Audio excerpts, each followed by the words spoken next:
അസ്സലാമു അലൈക്കും വറഹ്മത്തുള്ളാഹി. അൽഹംദുലില്ലാഹി റബ്ബിൽ ആലമീൻ. സ്വലാത്തു വസ്സലാമു അലാ റസൂലിഹിൽ അമീൻ വഅലാ ആലിഹി വഅസ്ഹാബിഹി അജ്മഈൻ. അമ്മാ ബഅദ്. അഊദു ബില്ലാഹി മിനശ് ശൈത്വാനിർ റജീം. ബിസ്മില്ലാഹിർ റഹ്മാനിർ റഹീം. ഖാല ജഅൽനി അലാ ഖസായിനിൽ അർള് ഇന്നി ഹഫീളുൻ അലീം. സ്നേഹാദരണീയരായ സഹോദരന്മാരെ, സഹോദരികളെ, കരുനാഗപ്പള്ളിയിലെയും പരിസര പ്രദേശങ്ങളിലെയും മുജാഹിദ് പ്രവർത്തകർ അൽബയാൻ എഡ്യൂക്കേഷൻ സെന്ററിൽ സംഘടിപ്പിച്ച ചരിത്ര സമ്മേളനത്തിലാണ് അള്ളാഹുവിന്റെ മഹത്തായ അനുഗ്രഹത്താൽ നമ്മളെല്ലാവരും ഒരുമിച്ച് കൂടിയിട്ടുള്ളത്. ഇന്ത്യ രാജ്യം അതിൻ്റെ 69ാമത് സ്വാതന്ത്ര്യ ദിനാഘോഷങ്ങൾ വളരെ വർണ്ണാഭമായി സംഘടിപ്പിച്ചുകൊണ്ടിരിക്കുന്ന ഒരു ദിവസത്തിൽ പിറന്ന നാടിനായി മുമ്പേ നടന്നവർ എന്ന തലക്കെട്ടിൽ ഇന്ത്യയുടെ സ്വാതന്ത്ര്യ സമരത്തിനു വേണ്ടി നടന്ന മഹത്തായ പരിശ്രമങ്ങളെ അനുസ്മരിക്കുവാനും വിശകലനം ചെയ്യുവാനുമെല്ലാമുള്ള സന്ദർഭം ഒരുങ്ങുന്നത് എന്തുകൊണ്ടും സന്തോഷകരമാണ്. ഇത് ഈ നാട്ടിലെ മുജാഹിദുകളെ മാത്രമായോ മുസ്ലിങ്ങളെ മാത്രമായോ ബാധിക്കുന്ന ഒരു വിഷയമല്ല. ഇന്ത്യക്കാരായി പിറന്ന് ഈ മണ്ണിൽ ജീവിക്കുന്ന മുഴുവൻ മനുഷ്യർക്കും ഒരുപോലെ താല്പര്യമുണ്ടാകേണ്ട ഒരു വിഷയമാണ്. നമ്മുടെ നാടിനെ കുറിച്ചുള്ള പൊതുവായ ആകുലതകളും ആശങ്കകളും പ്രതീക്ഷകളുമെല്ലാമാണ് ഇത്തരമൊരു വിഷയം ചർച്ച ചെയ്യുന്ന സമയത്ത് നമ്മൾ സ്വാഭാവികമായും പരാമർശിക്കുന്നതും ചർച്ചക്കെടുക്കുന്നതുമല്ല. മുസ്ലിങ്ങളെ സംബന്ധിച്ചിടത്തോളം പിറന്ന നാടിനെ സ്നേഹിക്കുക എന്നത് അവരുടെ വിശ്വാസത്തിന്റെ തന്നെ ഭാഗമാണ്. ഏത് നാട്ടിൽ ജീവിക്കുമ്പോഴും ആ നാടിനെ സ്നേഹിക്കുകയും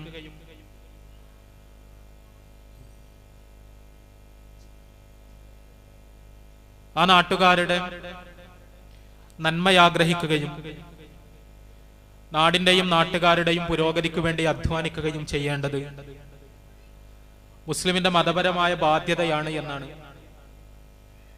പരിശുദ്ധ ഖുർആനും തിരുസുന്നത്തും നമ്മളെ പഠിപ്പിക്കുന്നത്. നാടിന്റെ നന്മ ഉറപ്പുവരുത്തുന്ന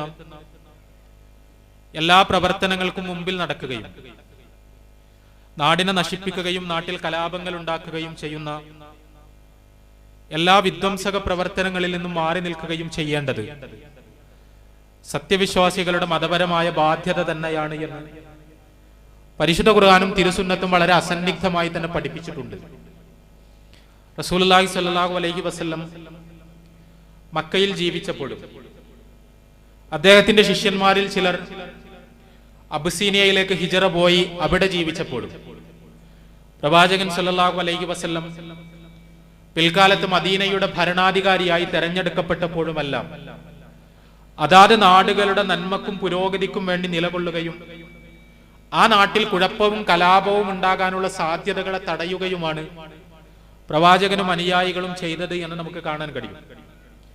തങ്ങൾ ജീവിച്ച നാടുകളിൽ ഉണ്ടായിരുന്ന മുസ്ലിങ്ങളും അമുസ്ലിങ്ങളുമായ മനുഷ്യർ ആ മനുഷ്യരുടെ നന്മക്കു വേണ്ടി ശക്തമായി നിലയുറപ്പിക്കുകയായിരുന്നു പ്രവാചകനും സഹാബിമാരും. പ്രവാചകന്റെ ശിഷ്യന്മാർ ലോകത്തിന്റെ വ്യത്യസ്ത ഭാഗങ്ങളിലേക്ക് ഇസ്ലാമിക പ്രബോധനവുമായി കടന്നു ചെന്നപ്പോൾ ഏത് പ്രദേശങ്ങളിലേക്കാണോ ദഅവത്തിന്റെ വെളിച്ചവുമായി അവർ കടന്നു ചെന്നത് ആ പ്രദേശങ്ങളുടെ പുരോഗതിക്കും നന്മക്കും വേണ്ടി നിലയുറപ്പിക്കുകയാണ് അവരെല്ലാവരും ചെയ്തത്. ഇത് കേവലം മുഹമ്മദ് റസൂലുള്ളാഹി സ്വല്ലല്ലാഹു അലൈഹി വസല്ലമയുടെ മാത്രം ഒരു അനുഭവമോ കഥയോ അല്ല. പൂർവ്വ പ്രവാചകന്മാരെല്ലാവരും അവർ ജീവിച്ച നാടിന്റെ നന്മക്കും പുരോഗതിക്കും വേണ്ടി നിലകൊള്ളുകയും ആ നാട്ടിലെ ജനങ്ങളുടെ ക്ഷേമ ഐശ്വര്യങ്ങൾക്ക് വേണ്ടി അധ്വാനിക്കുകയുമാണ് ചെയ്തത് എന്ന് പരിശുദ്ധ ഖുർആൻ വളരെ വ്യക്തമായി തന്നെ സൂചിപ്പിക്കുന്നുണ്ട്. ഈ കൂട്ടത്തിൽ വളരെ ശ്രദ്ധേയമായ ഒരു അനുഭവമാണ് യൂസുഫ് നബി അലൈഹി സ്വലാത്തു വസ്സലാമിന്റെ ജീവിതം. യൂസുഫ് നബി അലൈഹി സ്വലാത്തു വസ്സലാം അദ്ദേഹത്തിന്റെ സഹോദരങ്ങൾ അദ്ദേഹത്തെ ഒരു കിണറ്റിൽ ഉപേക്ഷിച്ചതിന്റെ ഫലമായി ഈജിപ്തിൽ എത്തിച്ചേർന്നു. ഈജിപ്ത് അന്ന് ഭരിക്കുന്നത് ഒരു മുസ്ലിം ഭരണാധികാരിയാണ്.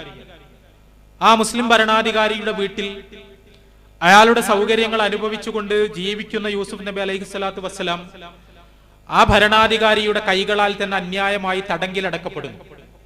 ജയിലിലാണ് തന്റെ യുവത്വത്തിന്റെ പ്രധാനപ്പെട്ട വർഷങ്ങൾ യൂസുഫ് നബി അലൈഹി സ്വലാത്തു വസ്സലാമിനെ തള്ളി നീക്കേണ്ടി വരുന്നത്.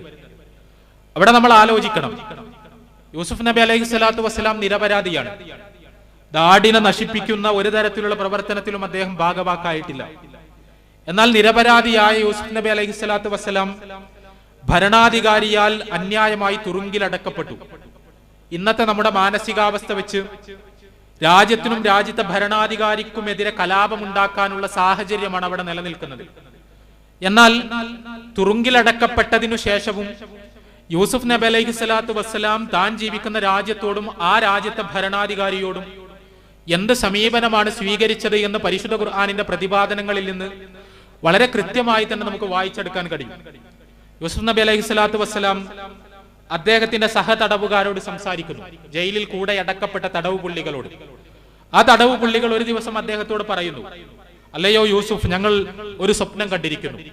ഞങ്ങളിൽ ഒരാൾ കണ്ട സ്വപ്നം ഞാൻ ചില കോപ്പകളിലേക്ക് വീഞ്ഞു പകരുന്നതായിട്ടാണ്. ചില കോപ്പകളിലേക്ക് ഒരു തീന്മേശയിൽ വെച്ച് വീഞ്ഞു പകർന്നുകൊണ്ടിരിക്കുന്നു ഞാൻ. മറ്റേയാൾ കണ്ട സ്വപ്നം തന്റെ തലയിൽ വെച്ചൊരു കൊട്ടയിലുള്ള കുറെ അപ്പക്കഷ്ണങ്ങൾ, ആ അപ്പക്കഷ്ണങ്ങൾ വന്ന് പക്ഷികൾ കൊത്തിത്തുന്നതാണ് മറ്റേയാൾ കണ്ട സ്വപ്നം. ഈ സ്വപ്നങ്ങളുടെ വ്യാഖ്യാനം എന്താണ്? യൂസുഫ് നബി അലൈഹി സ്വലാത്തു വസ്സലാം അവരോട് പറയുന്നു, നിങ്ങളിൽ ഒരാൾ ജയിൽ മോചിതനാകും. അയാൾ രാജാവിന്റെ സേവകനായി മാറും. രാജാവിന്റെ കൊട്ടാരത്തിൽ രാജാവിന് വീഞ്ഞ് പകർന്നു നൽകും. അതാണ് ആ സ്വപ്നത്തിന്റെ വ്യാഖ്യാനം. രണ്ടാമത്തെയാളാകട്ടെ അയാൾ വധിക്കപ്പെടും, കുരിശിൽ തറക്കപ്പെടും. ആ കുരിശിൽ തറക്കപ്പെടുന്ന സമയത്ത് അയാളുടെ തലയിൽ വന്ന് പക്ഷികൾ കൊത്തും. അതാണ് രണ്ടാമത്തെയാൾ കണ്ട സ്വപ്നത്തിന്റെ വ്യാഖ്യാനം.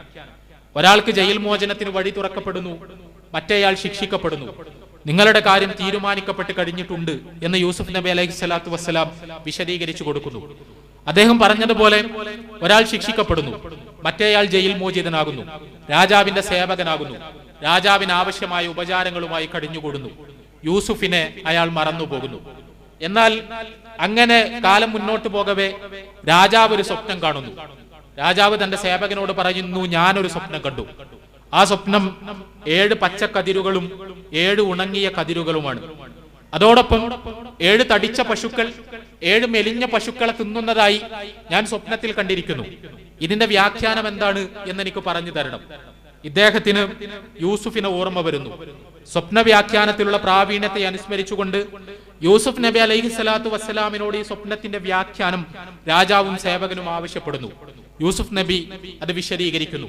അദ്ദേഹം പറഞ്ഞത്, ഈജിപ്തിൽ 7 വർഷം സമ്പൽ സമൃദ്ധിയായിരിക്കും. ആ 7 വർഷത്തെ സമ്പൽ സമൃദ്ധിക്ക് ശേഷം ഈജിപ്തിനെ കടുത്ത ക്ഷാമം പിടികൂടും. ആ ക്ഷാമത്തിന്റെ അവസരത്തിൽ നിങ്ങളെല്ലാവരും പട്ടിണി കൊണ്ട് വലയും. ഇതാണ് ഈ സ്വപ്നത്തിന്റെ വ്യാഖ്യാനം. യൂസുഫ് നബി അലൈഹി സ്വലാത്തു വസ്സലാമിനെ രാജാവ് ജയിൽ മോചിതനാക്കുന്നു. അദ്ദേഹത്തോട് ചോദിക്കുന്നു, ഞങ്ങൾ എന്ത് ചെയ്യണം? ഇത്തരം ഒരു പ്രതിസന്ധിയുടെ ഘട്ടത്തിൽ ഞങ്ങൾ എന്താണ് ചെയ്യേണ്ടത്? യൂസുഫ് നബി അലൈഹി സ്വലാത്തു വസ്സലാം രാജാവിനോട് പറഞ്ഞ മറുപടി ഖുർആനിലെ 12-ാമത്തെ അധ്യായം സൂറത്ത് യൂസുഫിൽ 55-ാമത്തെ വചനത്തിലുണ്ട്. ഖാല ജഅൽനി അലാ ഖസാഇനിൽ അർള് ഇന്നി ഹഫീളുൻ അലീം. രാജാവേ, നിങ്ങൾ ഖജനാവിന്റെ കൈകാര്യം എന്നെ ഏൽപ്പിക്കുക. ഭക്ഷ്യവകുപ്പിന്റെ കൈകാര്യം, അതിന്റെ ചുമതല നിങ്ങൾ എനിക്ക് വിട്ടുതരിക.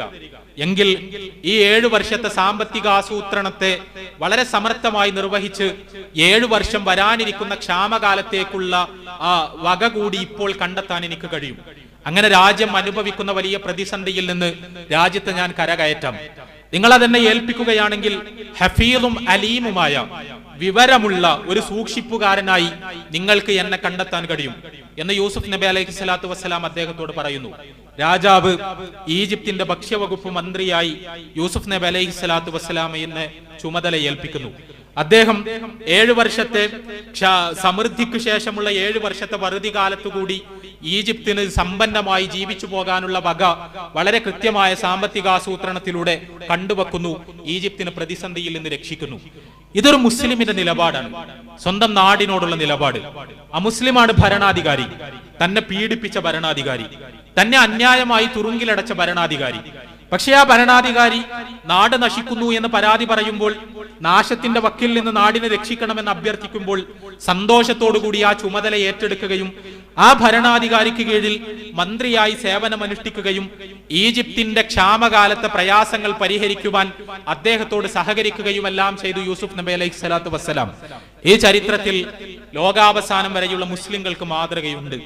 നാട് നശിക്കുവാൻ പോകുമ്പോഴെല്ലാം, ആ നാട് മുസ്ലിങ്ങളുടെ നാടായാലും അമുസ്ലിങ്ങളുടെ നാടായാലും, അവിടെയുള്ള ഭരണാധികാരികൾ മുസ്ലിങ്ങളായാലും അമുസ്ലിങ്ങളായാലും, ആ ഭരണാധികാരികൾ മുസ്ലിങ്ങളെ പീഡിപ്പിച്ചാലും പീഡിപ്പിച്ചിട്ടില്ലെങ്കിലും നാടിന്റെ നന്മയാഗ്രഹിക്കുകയും നാടിന്റെ സുരക്ഷയാഗ്രഹിക്കുകയും നാടിന്റെ നന്മയും സുരക്ഷയും ഉറപ്പുവരുത്താൻ ഭരണാധികാരികളുടെ കൂടെ നിൽക്കുകയും ചെയ്യുക എന്ന കർത്തവ്യം, ഈ കർത്തവ്യം ചരിത്രത്തിലുടനീളം ഇന്ത്യയിലെ മുസ്ലിങ്ങൾ നിർവഹിച്ചു പോന്നിട്ടുണ്ട് എന്നതാണ് സത്യം.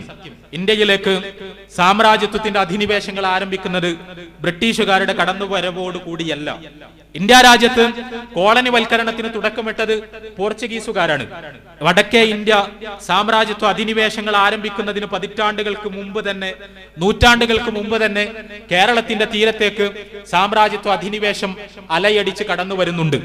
1498 വാസ്കോഡഗാമയുടെ നേതൃത്വത്തിൽ പോർച്ചുഗീസുകാരുടെ പടക്കപ്പലുകൾ കോഴിക്കോട്ട് കാപ്പാട്ട് നങ്കൂരമിട്ടത് മുതൽ ആരംഭിക്കുന്നതാണ് ഇന്ത്യയുടെ സാമ്രാജ്യത്വ അധിനിവേശത്തിന്റെ ചരിത്രം. പോർച്ചുഗീസുകാർ കോഴിക്കോട്ട് വന്ന് കപ്പലിറങ്ങുന്ന സമയത്ത് കേരളം പല നാട്ടുരാജ്യങ്ങളായി വിഭജിക്കപ്പെട്ടിരിക്കുകയായിരുന്നു. അന്ന് കോഴിക്കോടിന്റെ രാജാവ് സാമൂതിരിയാണ്. സാമൂതിരിയെ കാണാൻ വേണ്ടി കടന്നു വന്നു വാസ്കോഡഗാമ കച്ചവട കരാറുകൾ ഉറപ്പിക്കാൻ. വാസ്കോഡഗാമയുമായി കച്ചവട കരാറുകളിൽ ഒപ്പിടാനുള്ള മാനസികാവസ്ഥയിൽ നിലനിന്നിരുന്ന സാമൂതിരിയോട് അങ്ങനെ ചെയ്യരുത് എന്ന് പറയുന്നത് കോഴിക്കോട്ടെ മുസ്ലിം വർത്തക പ്രമാണിമാരാണ്. അവർ പറഞ്ഞത്, ഇത് സാമ്രാജ്യത്വമാണ്, നിങ്ങൾ ഇതുവരെ കണ്ട് പരിചയിച്ച തരത്തിലുള്ള കച്ചവടക്കാരല്ല. ഇവരുടെ ലക്ഷ്യം കേവലമായ വ്യാപാരമല്ല, ഈ നാടിനെ കീഴടക്കുകയാണ്, ഇവിടെയുള്ള ജനങ്ങളെ നശിപ്പിക്കുകയാണ്, ഇവിടെയുള്ള ആളുകളെ പീഡിപ്പിക്കുകയാണ്. ഇവർക്ക് നിങ്ങൾ കച്ചവടത്തിനുള്ള വാതിലുകൾ തുറന്നുകൊടുത്താൽ ഈ നാടിനെ ഇവർ നശിപ്പിക്കുകയും ഇവിടുത്തെ സമ്പത്ത് പിഴിഞ്ഞെടുക്കുകയും അത് പോർച്ചുഗലിലേക്ക് കടത്തിക്കൊണ്ടുപോവുകയും ചെയ്യും. അതിനാൽ ഒരിക്കലും അവർക്ക് മുന്നിൽ ഈ നാടിനെ അടിയറ വെക്കരുത് എന്ന് സാമൂതിരിക്ക് ഉപദേശങ്ങൾ നൽകുന്നത് അന്ന് കോഴിക്കോട്ടുണ്ടായിരുന്ന മുസ്ലിം വർത്തക പ്രമാണിമാരാണ്. അവർ മുസ്ലിങ്ങളായിരുന്നു, സാമൂതിരി ഹിന്ദുവായിരുന്നു. കോഴിക്കോട് അന്ന് ബഹുഭൂരിപക്ഷവും അന്നത്തെ മലബാറിൽ ഹിന്ദുക്കൾ തന്നെയായിരുന്നു. പ്രത്യേകിച്ചും അന്നത്തെ കണക്കുകൾ അനുസരിച്ച് അന്ന് ഹിന്ദുക്കൾ ബഹുഭൂരിപക്ഷമുള്ള ഒരു ഹിന്ദു രാജാവ് ഭരിക്കുന്ന ഒരു പ്രദേശത്തേക്ക് അതിക്രമിയായ ഒരു വിദേശ പടയാളി കടന്നു വന്നപ്പോൾ ആ വിദേശ പടയാളി ഈ നാടിനെ നശിപ്പിക്കുമെന്ന് തങ്ങളുടെ ഭരണാധികാരിക്ക് മുന്നറിയിപ്പ് നൽകുകയും നാടിനെ സംരക്ഷിക്കുവാൻ ഞങ്ങൾ നിങ്ങളുടെ കൂടെയുണ്ടാകുമെന്ന് സാമൂതിരിക്ക് ഉറപ്പ് നൽകുകയുമാണ് കോഴിക്കോട്ടെ മുസ്ലിങ്ങൾ ചെയ്തത്. പിന്നീടുള്ള ചരിത്രം നമുക്കറിയാം. 1 നൂറ്റാണ്ട് കാലം അറബിക്കടലിൽ മുസ്ലിങ്ങളുടെ രക്തം വീണു. കേരളത്തെ സംരക്ഷിക്കുവാൻ, കോഴിക്കോടിനെ സംരക്ഷിക്കുവാൻ, മലബാറിനെ സംരക്ഷിക്കുവാൻ സാമ്രാജ്യത്വ ദുരയുമായി കപ്പലോട്ടി വന്ന വാസ്കോഡഗാമയോടും പടയാളികളോടും 1 നൂറ്റാണ്ട് കാലം അറബിക്കടലിൽ പൊരുതി നിന്നത് കുഞ്ഞാലി മരക്കാർമാരും അവരുടെ അനുയായികളുമാണ്. സാമൂതിരിയുടെ നാവികപ്പട എന്ന നിലയിൽ ചെറിയ കൊച്ചുവള്ളങ്ങളുമായി അറബിക്കടലിലേക്ക് കടന്നു ചെന്ന് പോർച്ചുഗീസുകാരുടെ ശക്തമായ പടക്കോപ്പുകളോട് യുദ്ധം ചെയ്യുകയായിരുന്നു കോഴിക്കോട്ടെ മുസ്ലിങ്ങൾ. 1 നൂറ്റാണ്ടുകാലം നമ്മൾ ആലോചിക്കണം, ചരിത്രത്തിൽ എവിടെയും ഇത്തരം ഒരു അനുഭവം ഉണ്ടായിട്ടില്ല. ഇന്ത്യയിൽ വൈദേശികാധിപത്യത്തിനെതിരെ നടന്ന സമരങ്ങളിലൊന്നും ഇത്രയും നിറമുള്ള ഒരു അധ്യായമില്ല. ഒരു ജനത സ്വന്തം ജീവൻ പണയം വെച്ചുകൊണ്ട് 1 നൂറ്റാണ്ടുകാലം അന്നത്തെ ലോകത്തിൽ അതിശക്തമായ സൈനിക സന്നാഹങ്ങൾ ഉണ്ടായിരുന്ന ഒരു സാമ്രാജ്യത്തോട് പൊരുതി നിന്ന വികാരനിർഭരമായ ചരിത്രം. അവസാനത്തെ കുഞ്ഞാലി മരക്കാരെ പോർച്ചുഗീസുകാർ ചതിയിൽപ്പെടുത്തി വധിച്ചു കളയുകയാണ് ചെയ്യുന്നത്. അങ്ങനെ വധിച്ചു കളയാൻ സാമൂതിരിയുടെ അടക്കം ഒത്താശയുണ്ടായി എന്നതാണ് ഈ ചരിത്രത്തിലെ ഏറ്റവും സങ്കടകരമായ കാര്യം. ഏത് രാജാവിന്റെ നാട് സംരക്ഷിക്കാനാണോ മുസ്ലിങ്ങൾ കടലിലിറങ്ങി പൊരുതിയത് ആ രാജാവ് തന്നെ അവരെ ഒറ്റുകൊടുക്കുന്ന സ്ഥിതിവിശേഷമുണ്ടായി. സാമൂതിരി പോർച്ചുഗീസുകാരുമായി സന്ധി ചെയ്തു. അദ്ദേഹം ചതിയിൽ കുഞ്ഞാലിമരക്കാരെ, 4ാമത്തെ കുഞ്ഞാലിമരക്കാരെ കൊട്ടാരത്തിലേക്ക് വിളിച്ചു വരുത്തി അദ്ദേഹത്തെ പോർച്ചുഗീസുകാർക്ക് കൈമാറി. വളരെ ക്രൂരമായ രീതിയിൽ കുഞ്ഞാലിമരക്കാരെ അവർ കൊന്നുകളയുകയും അദ്ദേഹത്തിന്റെ മൃതദേഹത്തോട് പൈശാചികമായി പെരുമാറി തങ്ങളുടെ പക മുഴുവൻ വീട്ടുകയും ചെയ്തു. ഇതൊരു ചരിത്രം. ഈ ചരിത്രത്തിന്റെ പശ്ചാത്തലത്തിലാണ് അന്നത്തെ കേരളത്തിലെ മുസ്ലിങ്ങൾക്ക് മതപരമായ നേതൃത്വം നൽകിയിരുന്ന ഷെയ്ഖ് സൈനുദ്ദീൻ മഖ്ദൂം രണ്ടാമൻ തുഹ്ഫത്തുൽ മുജാഹിദീൻ എന്ന പുസ്തകം രചിക്കുന്നത്. തുഹ്ഫത്തുൽ മുജാഹിദീൻ തീർച്ചയായും കേരളത്തിലെ മുസ്ലിങ്ങളുടെ ചരിത്രത്തിൽ നമ്മൾ ആവർത്തിച്ച് വായിക്കേണ്ട ഒരു പുസ്തകമാണ്. സൈനുദ്ദീൻ മഖ്ദൂമിന്റെ മതപരമായ വീക്ഷണങ്ങളോട് നമുക്ക് യോജിക്കുകയോ വിയോജിക്കുകയോ ചെയ്യാം. പക്ഷേ പോർച്ചുഗീസുകാർക്കെതിരിൽ മുസ്ലിങ്ങൾ നടത്തിയ ഐതിഹാസികമായ അധിനിവേശ വിരുദ്ധ പോരാട്ടത്തിന്റെ പ്രത്യയശാസ്ത്രമാണ് യഥാർത്ഥത്തിൽ ആ പുസ്തകത്തിലുള്ളത്. അദ്ദേഹത്തിന്റെ പുസ്തകത്തിൽ വളരെ സുന്ദരമായി കേരളത്തിന്റെ ചരിത്രം എഴുതി. ഒരു മുസ്ലിം പണ്ഡിതന്റെ കൈകൾ കൊണ്ടാണ് കേരളത്തിന്റെ ചരിത്രം ആദ്യമായി രചിക്കപ്പെടുന്നത്. കേരളത്തിന്റെ ചരിത്രം എന്ന് പറയാൻ അതിനു മുമ്പ് മറ്റു പുസ്തകങ്ങളൊന്നും ഉണ്ടായിട്ടില്ല. ഷെയ്ഖ് സൈനുദ്ദീൻ മഖ്ദൂമിന്റെ തുഹ്ഫത്തുൽ മുജാഹിദീൻ എഴുതപ്പെട്ട ആദ്യത്തെ കേരള ചരിത്രമാണ്. ആ കേരള ചരിത്രത്തിൽ അറബി ഭാഷയിൽ എഴുതപ്പെട്ട പുസ്തകത്തിൽ അദ്ദേഹം കേരളത്തെ കുറിച്ച് മനോഹരമായി വിവരിച്ചു. അവിടെ മുസ്ലിമിന്റെ മാത്രം ചരിത്രമല്ല അദ്ദേഹം പറഞ്ഞു പോകുന്നത്. ഹിന്ദുക്കളും മുസ്ലിങ്ങളും ഒരുമിച്ച് സൗഹൃദത്തോടുകൂടി ജീവിച്ചു പോന്ന ഒരു ഭൂമിയുടെ കഥയാണ് അദ്ദേഹം പറയുന്നത്. സാമൂതിരി എന്ന ഹിന്ദു രാജാവ് മുസ്ലിങ്ങൾക്ക് നൽകിയ ആനുകൂല്യങ്ങളുടെ വലിയ വിവരണങ്ങളാണ് തന്റെ പുസ്തകത്തിൽ അദ്ദേഹം നൽകുന്നത്. പക്ഷേ ഹിന്ദുക്കളും മുസ്ലിങ്ങളും സൗഹൃദത്തോടുകൂടി ജീവിച്ചിരുന്ന ഒരു ഭൂമിയെ തകർത്തത് പുറത്തു നിന്ന് കടന്നു വന്ന പോർച്ചുഗീസുകാരാണ് എന്നും ആ പോർച്ചുഗീസുകാർക്കെതിരിൽ പൊരുതാൻ, സാമൂതിരിയുടെ കീഴിൽ നിന്ന് പൊരുതാൻ കേരളത്തിലെ മുസ്ലിങ്ങൾക്ക് മതപരമായി തന്നെ ഉത്തരവാദിത്തമുണ്ട് എന്നും ഉത്ബോധിപ്പിക്കുകയും സമർത്ഥിക്കുകയും എല്ലാം ചെയ്യുന്ന പുസ്തകമാണ് അദ്ദേഹത്തിൻ്റെത്. ഇതേ കാലഘട്ടത്തിൽ തന്നെ ഉത്തരേന്ത്യയിൽ ചില സംഭവ വികാസങ്ങൾ നടന്നുകൊണ്ടിരിക്കുന്നുണ്ടായിരുന്നു. മുഗള സാമ്രാജ്യം ക്ഷയിച്ചു. അത് ക്ഷയോന്മുഖമായി. പുറത്തുനിന്ന് കടന്നുവരുന്ന അധിനിവേശകാരികൾ ഏറെ താമസിയാതെ ഇന്ത്യയുടെ ഭരണം കൈക്കലാക്കും എന്ന സ്ഥിതിവിശേഷമുണ്ടായി. ആ കാലഘട്ടത്തിലാണ് ഉത്തരേന്ത്യ കണ്ട എക്കാലത്തെയും വലിയ പണ്ഡിതൻ ഷാ വലിയുല്ലാഹി ദഹ്ലവിയുടെ ജീവിതമുണ്ടാകുന്നത്. 18ാം നൂറ്റാണ്ടിലാണ് അദ്ദേഹത്തിന്റെ പ്രബോധന പ്രവർത്തനങ്ങളും എഴുത്തും പ്രസാധനവും എല്ലാമായി ഡൽഹിയിൽ കഴിഞ്ഞുകൂടുന്നത്. ഷാ വലിയുല്ലാഹി ദഹ്ലവി അദ്ദേഹത്തിന്റെ രചനകളുടെ നല്ലൊരു ഭാഗവും നീക്കി വെച്ചിരിക്കുന്നത് ഇന്ത്യയുടെ അന്നത്തെ അവസ്ഥയെക്കുറിച്ച് ചർച്ച ചെയ്യാനാണ്. നാട് നശിക്കുവാൻ പോകുന്നു, ഭരണാധികാരികളുടെ ശക്തി ക്ഷയിക്കുന്നു, അവർക്ക് പലപ്പോഴും നയനിലപാടുകൾ നഷ്ടപ്പെടുന്നു, നാടും നാട്ടുകാരും വലിയൊരു നാശത്തിന്റെ വക്കിലാണ്. എങ്ങനെയാണ് ഇന്ത്യയെ രക്ഷപ്പെടുത്തേണ്ടത് എന്ന് പരിശുദ്ധ ഖുർആനിന്റെയും തിരുസുന്നത്തിന്റെയും അടിസ്ഥാനത്തിൽ ആഴത്തിൽ വിശകലനം ചെയ്യുന്ന പുസ്തകം കൂടിയാണ് അദ്ദേഹത്തിന്റെ ഹുജ്ജത്തുല്ലാഹിൽ ബാലിഗ. മതപരമായ ഒരുപാട് വിഷയങ്ങൾ ചർച്ച ചെയ്യുന്നതോടൊപ്പം ഇന്ത്യ രാജ്യത്തിന്റെ പുരോഗതി ഉറപ്പുവരുത്താൻ എന്താണ് ഓരോരുത്തരും ചെയ്യേണ്ടത് എന്നും ഭരണാധികാരികൾ എങ്ങനെയാണ് സ്വയം തെറ്റുതിരുത്തേണ്ടത് എന്നും വളരെ വിശദമായി തന്നെ നിർദ്ദേശിക്കുകയും പ്രതിപാദിക്കുകയും ചെയ്യുന്ന പുസ്തകം. നമ്മൾ ആലോചിക്കണം, ഈ സമയത്ത് ബ്രിട്ടീഷുകാർ ഇന്ത്യയിലേക്ക് എത്തുന്നതിന് മുമ്പ് എവിടെയുണ്ടായ 2 പണ്ഡിത രചനകളെ കുറിച്ചാണ് നമ്മൾ സംസാരിക്കുന്നത്. ഒന്ന് കേരളത്തിൽ, മറ്റൊന്ന് ഡൽഹിയിൽ. ഈ 2 രചനകളും നാടിനെ ഹൃദയത്തോട് ചേർത്ത് പിടിക്കുകയും നാടിനെ സ്നേഹിക്കുകയും നാടിന്റെ പുരോഗതിയെക്കുറിച്ച് ആശങ്കപ്പെടുകയും നാടിനെ സംരക്ഷിക്കുവാനുള്ള മാർഗങ്ങൾ നിർദ്ദേശിക്കുകയും ചെയ്തു. സൈനുദ്ദീൻ മഖ്ദൂം രണ്ടാമനായാലും ഷാ വലിയുല്ലാഹി ദഹ്ലവി ആയാലും ഭക്തരായ മുസ്ലിം പണ്ഡിതന്മാരായിരുന്നു, ഭുവന പ്രശസ്തരായ മുസ്ലിം പണ്ഡിതന്മാർ. ആ മുസ്ലിം പണ്ഡിതന്മാർ പരിശുദ്ധ ഖുർആനിന്റെയും തിരുസുന്നത്തിന്റെയും അടിസ്ഥാനത്തിൽ കാര്യങ്ങൾ വിലയിരുത്തിയപ്പോൾ അവർ രാജ്യദ്രോഹികളാവുകയല്ല ചെയ്തത്, മറിച്ച് അവർ രാജ്യസ്നേഹികളായി. ആ രാജ്യസ്നേഹം അവരുടെ സിരകളെ ചൂടുപിടിപ്പിച്ചു. രാജ്യത്തിന് വേണ്ടി അവർ തൂലികയെടുത്തു. രാജ്യത്തിന് വേണ്ടി പോരാടിയ പടയാളികൾക്ക് അവർ പ്രചോദനമായി വർത്തിച്ചു. ഷാ വലിയുല്ലാഹി ദഹ്ലവിയുടെ കാലശേഷം ബ്രിട്ടീഷുകാരുടെ കയ്യിലേക്ക് ഇന്ത്യ പോയി. മുസ്ലിം ഭരണാധികാരികൾക്ക് മണ്ണിൽ വേരുകൾ നഷ്ടപ്പെട്ടു. ഈ ബ്രിട്ടീഷ് ഗവൺമെന്റ് ഇന്ത്യയിൽ രൂപപ്പെട്ട സമയത്ത് അതിനെതിരെയുണ്ടായ പോരാട്ടങ്ങൾ, ആ പോരാട്ടങ്ങൾ എവിടെ നിന്നാണ് ആരംഭിച്ചത് എന്ന് നമ്മൾ കൃത്യമായി മനസ്സിലാക്കണം. ഇന്ത്യ രാജ്യത്ത് സാമ്രാജ്യത്വ അധിനിവേശത്തിനെതിരെ സൈനികമായൊരു പടയൊരുക്കമുണ്ടായത് ഇതേ ഡൽഹിയിൽ നിന്നു തന്നെയാണ്. ഷാ വലിയുല്ലാഹി ദഹ്ലവിയുടെ മദ്രസയിൽ അദ്ദേഹത്തിന്റെ ശിഷ്യനായി പഠിച്ചിരുന്ന അദ്ദേഹത്തിന്റെ പുത്രൻ കൂടിയായിരുന്ന ഷാ അബ്ദുൽ അസീസ്.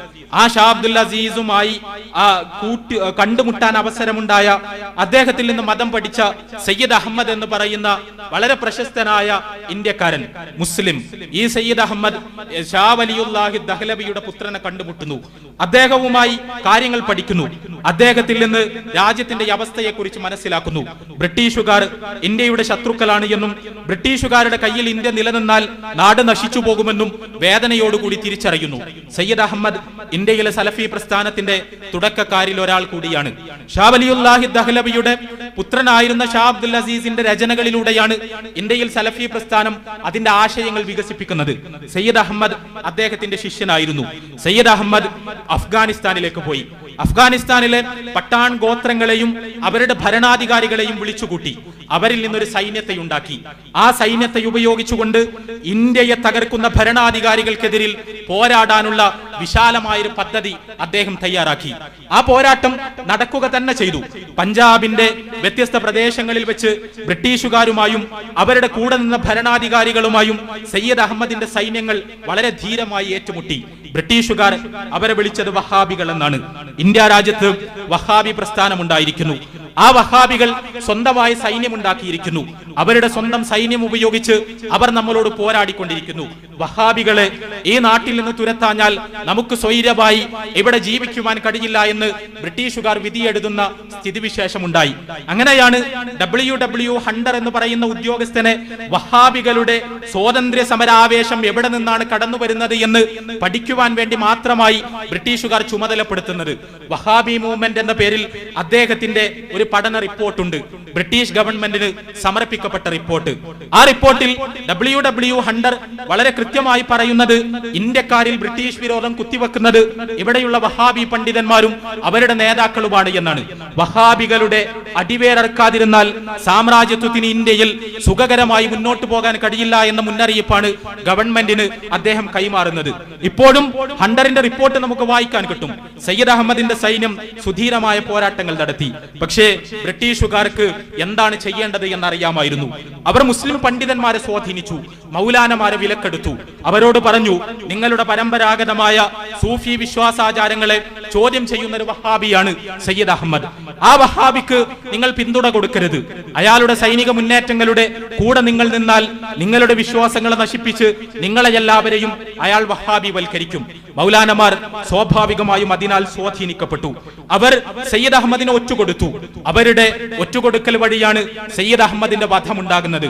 അങ്ങനെയാണ് ഇന്ത്യയുടെ അഹ്ലെ ഹദീസ് പ്രസ്ഥാനത്തിന്റെ ചരിത്ര താളുകളിൽ സയ്യിദ് അഹമ്മദിന്റെ പേര് സയ്യിദ് അഹമ്മദ് ഷഹീദ് എന്നായി മാറുന്നത്. ഷഹീദ് സയ്യിദ് അഹമ്മദ് ഇന്ത്യയുടെ സ്വാതന്ത്ര്യ സമര ചരിത്രത്തിലെ വളരെ വളരെ ജ്വലിച്ചു നിൽക്കുന്ന ഒരു അധ്യായമാണ്. അദ്ദേഹത്തിന്റെ മരണശേഷവും ഈ സലഫി ജിഹാദി പ്രസ്ഥാനം ഇന്ത്യയിൽ വേരറ്റുപോയില്ല. ഇനായത്തുള്ള എന്നും വിലായത്തുള്ള എന്നും അറിയപ്പെട്ട പറ്റ്നയിലെ അലി സഹോദരന്മാർ, ആ അലി സഹോദരന്മാർ ഈ ജിഹാദിന്റെ നായകത്വം ഏറ്റെടുത്തു. ബ്രിട്ടീഷ് ഗവൺമെന്റിനെതിരിൽ അവർ നിരന്തരമായ വെല്ലുവിളികൾ ഉയർത്തി. ആ വെല്ലുവിളികളെ അടിച്ചമർത്താൻ തീർച്ചയായും ബ്രിട്ടീഷ് സർക്കാരിന് കഴിഞ്ഞു. പക്ഷേ ഇന്ത്യയിൽ മറ്റാരും സ്വാതന്ത്ര്യത്തിനു വേണ്ടി ശബ്ദമുയർത്തുന്നതിന് മുമ്പ്, മറ്റാരെങ്കിലും ബ്രിട്ടീഷുകാർക്ക് എതിരെ പോരാടാനുള്ള പദ്ധതികൾ തയ്യാറാക്കുന്നതിന് മുമ്പ് മുസ്ലിം പണ്ഡിതന്മാരുടെ നേതൃത്വത്തിൽ ഉത്തരേന്ത്യയിൽ സായുധമായി തന്നെ ബ്രിട്ടീഷുകാരെ തകർക്കുവാനുള്ള പരിശ്രമങ്ങൾ ഉണ്ടായി എന്ന വസ്തുത ഏറെ ശ്രദ്ധേയമാണ്.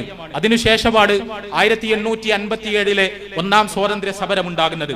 ഈ സ്വാതന്ത്ര്യ സമരം ഉണ്ടാകുന്നതിന് മുമ്പാണ് തെക്കേ ഇന്ത്യയിൽ ടിപ്പു സുൽത്താൻ ബ്രിട്ടീഷുകാരോട് പോരാടുന്നത്. ഇന്ത്യയുടെ ചരിത്രത്തിൽ ഏതെങ്കിലും ഒരു ചക്രവർത്തി ബ്രിട്ടീഷുകാരോട് നേർക്കുനേരെ ഏറ്റുമുട്ടി പടക്കളത്തിൽ പിടഞ്ഞു വീണ് മരിച്ചിട്ടുണ്ടെങ്കിൽ അത് ടിപ്പു സുൽത്താൻ മാത്രമാണ്. ടിപ്പുവിന് മുമ്പോ ടിപ്പുവിന് ശേഷമോ ഒരു ചക്രവർത്തിയും ഇന്ത്യ ചരിത്രത്തിൽ ബ്രിട്ടീഷുകാരോട് പടക്കളത്തിൽ ഏറ്റുമുട്ടി മരിച്ചു വീണിട്ടില്ല. ടിപ്പു സുൽത്താന്റെ ചരിത്രം മുസ്ലിങ്ങളെ സംബന്ധിച്ചിടത്തോളം അഭിമാനകരമായി തീരുന്നത് അതുകൊണ്ട് തന്നെയാണ്.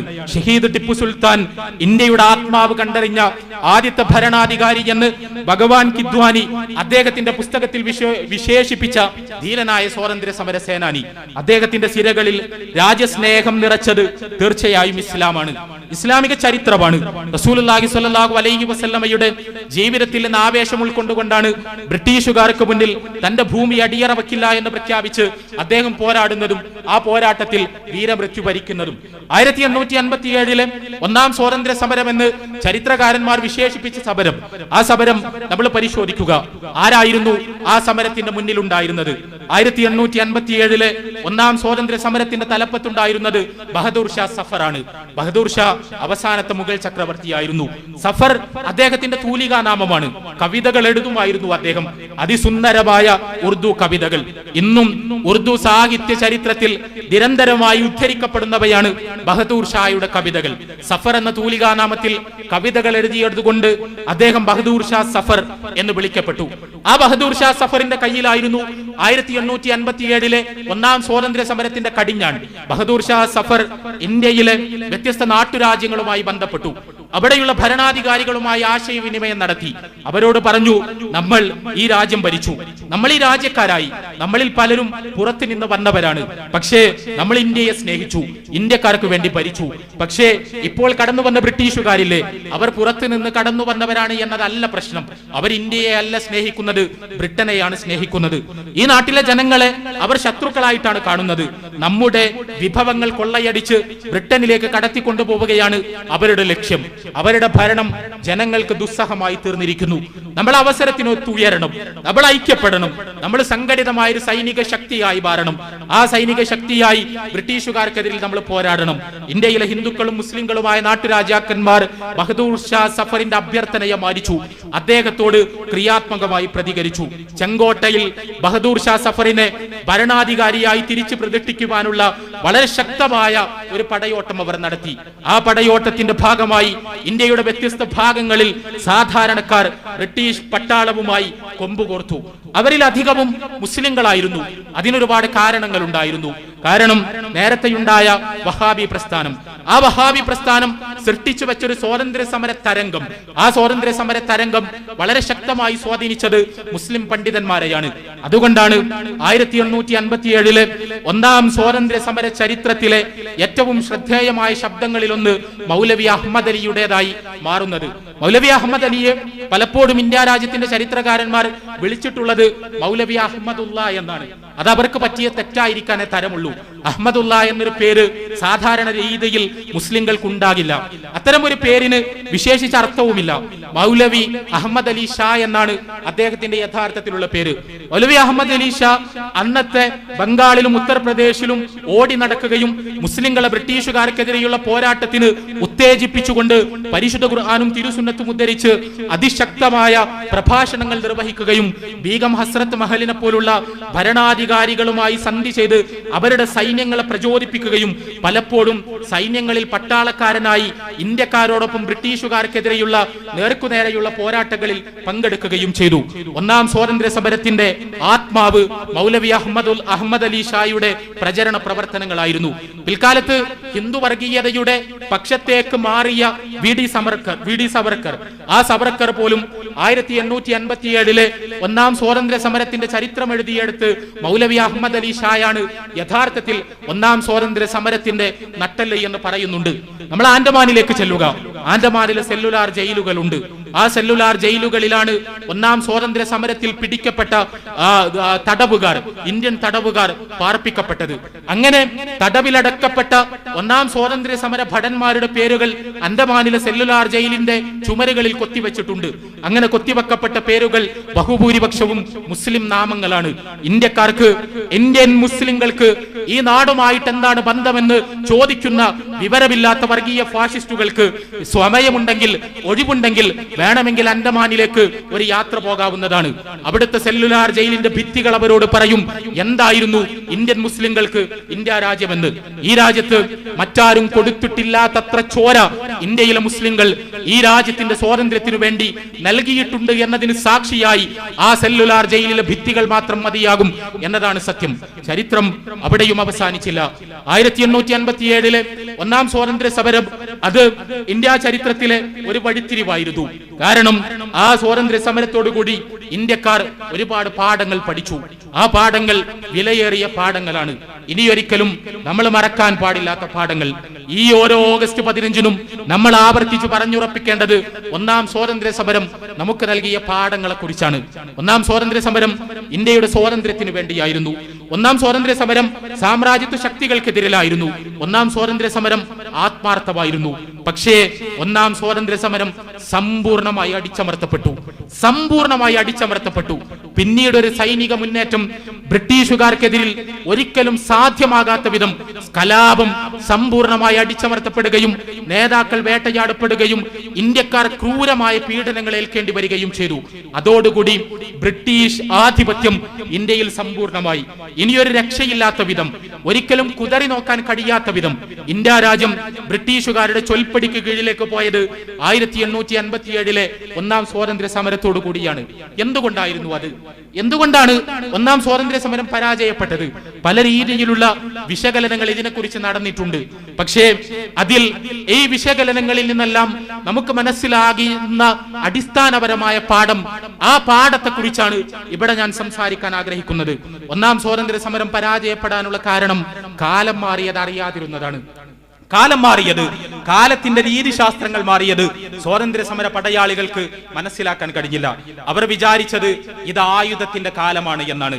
പോർച്ചുഗീസുകാർക്കെതിരിൽ ആയുധവുമായി പോരാടിയതുപോലെ ഈ ബ്രിട്ടീഷുകാരെ തോൽപ്പിക്കേണ്ടത് ആയുധങ്ങൾ ഉപയോഗിച്ചിട്ടാണ് എന്ന് സ്വാതന്ത്ര്യ സമര പടയാളികൾ തെറ്റിദ്ധരിച്ചു. ഒന്നാമതായി. രണ്ടാമതായി അവർ വിചാരിച്ചത് ഈ ബ്രിട്ടീഷുകാരെ പറഞ്ഞയച്ച് ഇന്ത്യയിൽ രാജാധിപത്യം പുനഃസ്ഥാപിക്കുകയാണ് ചെയ്യേണ്ടത് എന്നാണ്. മുഗള സാമ്രാജ്യത്തിന്റെ പുനഃസ്ഥാപനമാണ് ഇന്ത്യയിൽ നടക്കേണ്ടത് എന്നവർ വിചാരിച്ചു. ഇത് രണ്ടും കാലഹരണപ്പെട്ട ആശയങ്ങളായിരുന്നു. കാരണം 18-ാം നൂറ്റാണ്ടായപ്പോഴേക്കും ലോകം സെക്കുലർ മോഡേണിറ്റി എന്ന് ഇന്ന് നമ്മൾ വിളിക്കുന്ന മതേതര ആധുനികത എന്ന് വിളിക്കുന്ന അനുഭവത്തിലേക്ക് പ്രവേശിച്ചു കഴിഞ്ഞിരുന്നു. അവിടെ ആയുധങ്ങളല്ല യഥാർത്ഥത്തിൽ ഒരു ഗവൺമെന്റിനെയും തോൽപ്പിക്കാനുള്ള മാർഗം, മറിച്ച് ജനാധിപത്യമാണ്. ജനാധിപത്യ ക്രമത്തിലേക്ക് ലോകം പ്രവേശിച്ചു തുടങ്ങിയിരുന്നു. ആയുധങ്ങളുടെ ഭാഷക്ക് ജനാധിപത്യ ക്രമത്തിൽ വലിയ പ്രസക്തിയൊന്നുമില്ല. രണ്ടാമതായി, രാജാധിപത്യം പുനഃസ്ഥാപിക്കുവാൻ വേണ്ടിയുള്ള മുറവിളികൾക്ക് ഒരു ജനാധിപത്യ ക്രമത്തിൽ വലിയ പ്രസക്തിയൊന്നുമില്ല. ഒരു ജനാധിപത്യ ഗവൺമെന്റിനെ സ്ഥാപിക്കുവാൻ വേണ്ടി ജനാധിപത്യപരമായ രീതിയിൽ പ്രക്ഷോഭം നടത്തുന്നതിന് പകരം മുഗള സാമ്രാജ്യത്തിന്റെ പുനഃസ്ഥാപനത്തിന് വേണ്ടി സായുധമായ പോരാട്ടം നടത്തി എന്നതായിരുന്നു അവർക്ക് സംഭവിച്ച രാഷ്ട്രീയമായ അബദ്ധം. അതിന് അവരെ പറഞ്ഞിട്ട് കാര്യമില്ല. ഇന്ത്യക്കാർക്ക് അത് മാത്രമേ അറിയുമായിരുന്നുള്ളൂ. ജനാധിപത്യം ബ്രിട്ടീഷുകാർ കൊണ്ടുവന്ന പുതിയൊരു ആശയമാണ്. ആ കാലഘട്ടത്തിൽ ജനാധിപത്യം പതുക്കെ വികസിച്ചു വരുന്നേയുണ്ടായിരുന്നുള്ളൂ. ഇന്ത്യക്കാർക്ക് അതിനെക്കുറിച്ച് വലിയ ധാരണയൊന്നും ഉണ്ടായിരുന്നില്ല. എന്നാൽ 1857 ഒന്നാം സ്വാതന്ത്ര്യ സമരം അടിച്ചമർത്തപ്പെട്ടതോടുകൂടി ആയുധത്തിന്റെ ഭാഷ മാറ്റിവെച്ച് ജനാധിപത്യത്തിന്റെ ഭാഷയിലാണ് കൊളോണിയലിസത്തിനെതിരെ പോരാടേണ്ടത് എന്ന വസ്തുത ഇന്ത്യയിലെ നേതാക്കൾക്കും പണ്ഡിതന്മാർക്കുമെല്ലാം മനസ്സിലാക്കാൻ കഴിഞ്ഞു. അങ്ങനെയാണ് ഇന്ത്യൻ നാഷണൽ കോൺഗ്രസ് ഉണ്ടാകുന്നത്. 1885 ഇന്ത്യൻ നാഷണൽ കോൺഗ്രസിന്റെ സ്ഥാപനം. ഇന്ത്യൻ നാഷണൽ കോൺഗ്രസിന്റെ ചരിത്രം നിങ്ങൾ പരിശോധിക്കുക. സായുധമായ ഏറ്റുമുട്ടൽ 1857 ഉണ്ടായതുപോലൊരു യുദ്ധം ബ്രിട്ടീഷ് ഗവൺമെന്റിനെതിരെ ദേശീയ പ്രസ്ഥാനം ഒരിക്കലും സംഘടിപ്പിച്ചിട്ടില്ല. കാരണം 1857 നൽകിയ പാഠമായിരുന്നു അത്. 1857 നിന്ന് പാഠം പഠിച്ച സ്വാതന്ത്ര്യ സമരത്തിന്റെ നേതാക്കൾ ആയുധം താഴെ വെച്ചു, ജനാധിപത്യത്തിന്റെ വഴിയിലേക്ക് തിരിഞ്ഞു. സർക്കാരിനെതിരെ ജനാധിപത്യപരമായ പ്രക്ഷോഭങ്ങൾ നടത്തിയിട്ടാണ് സ്വാതന്ത്ര്യം നേടിയെടുക്കേണ്ടത് എന്ന് തിരിച്ചറിഞ്ഞ ദേശീയ നേതാക്കൾ അതിനുവേണ്ടി ഒരു സംഘടനയുണ്ടാക്കി. ആ സംഘടനയായിരുന്നു ഇന്ത്യൻ നാഷണൽ കോൺഗ്രസ്. സ്വാഭാവികമായും കോൺഗ്രസിന്റെ തലപ്പത്തേക്ക് മുസ്ലിം പണ്ഡിതന്മാർ ധാരാളമായി കടന്നു വന്നു. മുസ്ലിം സാധാരണക്കാർ ദേശീയ പ്രസ്ഥാനത്തിൽ അണിനിരക്കാൻ വേണ്ടി ഒഴുകി. ഇന്ത്യയുടെ സ്വാതന്ത്ര്യത്തിന് വേണ്ടി മുഴങ്ങിയ ജനാധിപത്യ ശബ്ദങ്ങളുടെ മുൻനിരയിൽ തന്നെ മുസ്ലിം നേതാക്കളുണ്ടായി. അവരുടെ എല്ലാം പേരുകൾ ഇതുപോലൊരു പ്രഭാഷണത്തിൽ പരാമർശിച്ചു പോവുക അസാധ്യമാണ്. വിശേഷിച്ചും കോൺഗ്രസിന്റെ രൂപീകരണ കാലത്ത് തന്നെ അതിന്റെ കൂടെ നടന്ന ബദറുദ്ദീൻ തൊയ്യീബ് ജിയെ പോലുള്ള മുസ്ലിം നേതാക്കൾ, ആ മുസ്ലിം നേതാക്കളുടെ സംഭാവനകൾ വെട്ടിമാറ്റിക്കൊണ്ട് കോൺഗ്രസിന് ഒരു ചരിത്രം എഴുതാൻ കഴിയില്ല. 1923 ഇന്ത്യൻ നാഷണൽ കോൺഗ്രസിന്റെ പ്രസിഡന്റായി തെരഞ്ഞെടുക്കപ്പെട്ടത് മൗലാന അബുൽ കലാം ആസാദ് എന്ന് പറയുന്ന 35 വയസ്സ് മാത്രം പ്രായമുള്ള ഒരു ചെറുപ്പക്കാരനാണ്. കേവലം 35 35 വയസ്സ് ഇന്ത്യയിലെ സ്വാതന്ത്ര്യ സമരത്തിന്റെ ചുക്കാൻ പിടിക്കാൻ വേണ്ടി 35 വയസ്സ് മാത്രം പ്രായമുള്ള ഒരു ചെറുപ്പക്കാരൻ നിയോഗിക്കപ്പെടണമെങ്കിൽ 35 വയസ്സിനിടക്ക് ഇന്ത്യ രാജ്യത്തിന് അദ്ദേഹം ചെയ്തു തീർത്ത സേവനങ്ങളുടെ വലുപ്പം എത്രയായിരിക്കും എന്ന് നമ്മൾ ആലോചിക്കുക. ബ്രിട്ടീഷ് ഗവൺമെന്റിനോട് സംസാരിക്കാൻ, ഇന്ത്യക്കാരുടെ അവകാശങ്ങൾക്ക് വേണ്ടി ശബ്ദമുയർത്താൻ ഈ പറയപ്പെട്ട ദേശീയ നേതാക്കളും എല്ലാം ഉണ്ടായിട്ടും അബുൽ കലാം ആസാദ് എന്ന് പറയുന്ന ചെറുപ്പക്കാരൻ തെരഞ്ഞെടുക്കപ്പെടുന്നു. കാരണം അദ്ദേഹത്തിന്റെ ചരിത്രം അതാണ്. അഹ്ലെ ഹദീസുകാരനായിരുന്നു അദ്ദേഹം. പ്രശസ്തനായ സലഫി പണ്ഡിതൻ, വഹാബിയായി മുദ്ര കുത്തപ്പെട്ട മതനവോത്ഥാന നായകൻ. ആ മൗലാന അബുൽ കലാം ആസാദ് പരിശുദ്ധ ഖുർആനിന് വ്യാഖ്യാനം എഴുതിയ, ഉജ്ജ്വലമായ വ്യാഖ്യാനം എഴുതിയ മുസ്ലിം പണ്ഡിതനാണ്. അദ്ദേഹത്തിന്റെ തർജുമാനുൽ ഖുർആൻ എന്ന് പറയുന്ന ഖുർആൻ തഫ്സീർ ഇപ്പോഴും ഭുവന പ്രസിദ്ധമാണ്. ആ മൗലാന അബുൽ കലാം ആസാദ് അൽ ഹിലാൽ എന്ന പേരിലും അൽ ബലാഗ് എന്ന പേരിലും ഇന്ത്യയുടെ സ്വാതന്ത്ര്യത്തിന് വേണ്ടി ശബ്ദമുയർത്താൻ വേണ്ടി പത്രപ്രസിദ്ധീകരണങ്ങൾ നടത്തിയ ഉജ്ജ്വലനായ മുസ്ലിം പണ്ഡിതൻ. ആ മുസ്ലിം പണ്ഡിതൻ 1923 ഇന്ത്യൻ നാഷണൽ കോൺഗ്രസിന്റെ പ്രസിഡന്റായി തെരഞ്ഞെടുക്കപ്പെടുന്നു. ആസാദിന്റെ ജീവിതം, പിന്നീട് കടന്നുപോയ വഴികളെ കുറിച്ച് നമുക്കറിയാം. ഗാന്ധിജിയുടെ ചരിത്രം പറയുമ്പോൾ ഒരു വശത്ത് പട്ടേൽ ഉണ്ടായിരുന്നെങ്കിൽ മറുവശത്ത് ആസാദ് ഉണ്ടായിരുന്നു. ഗാന്ധിജിയുടെ ചാരത്ത് നിന്ന് ആസാദിനെ വെട്ടിമാറ്റി മഹാത്മാഗാന്ധിയുടെ ജീവചരിത്രം എഴുതാൻ ആർക്കും കഴിയില്ല.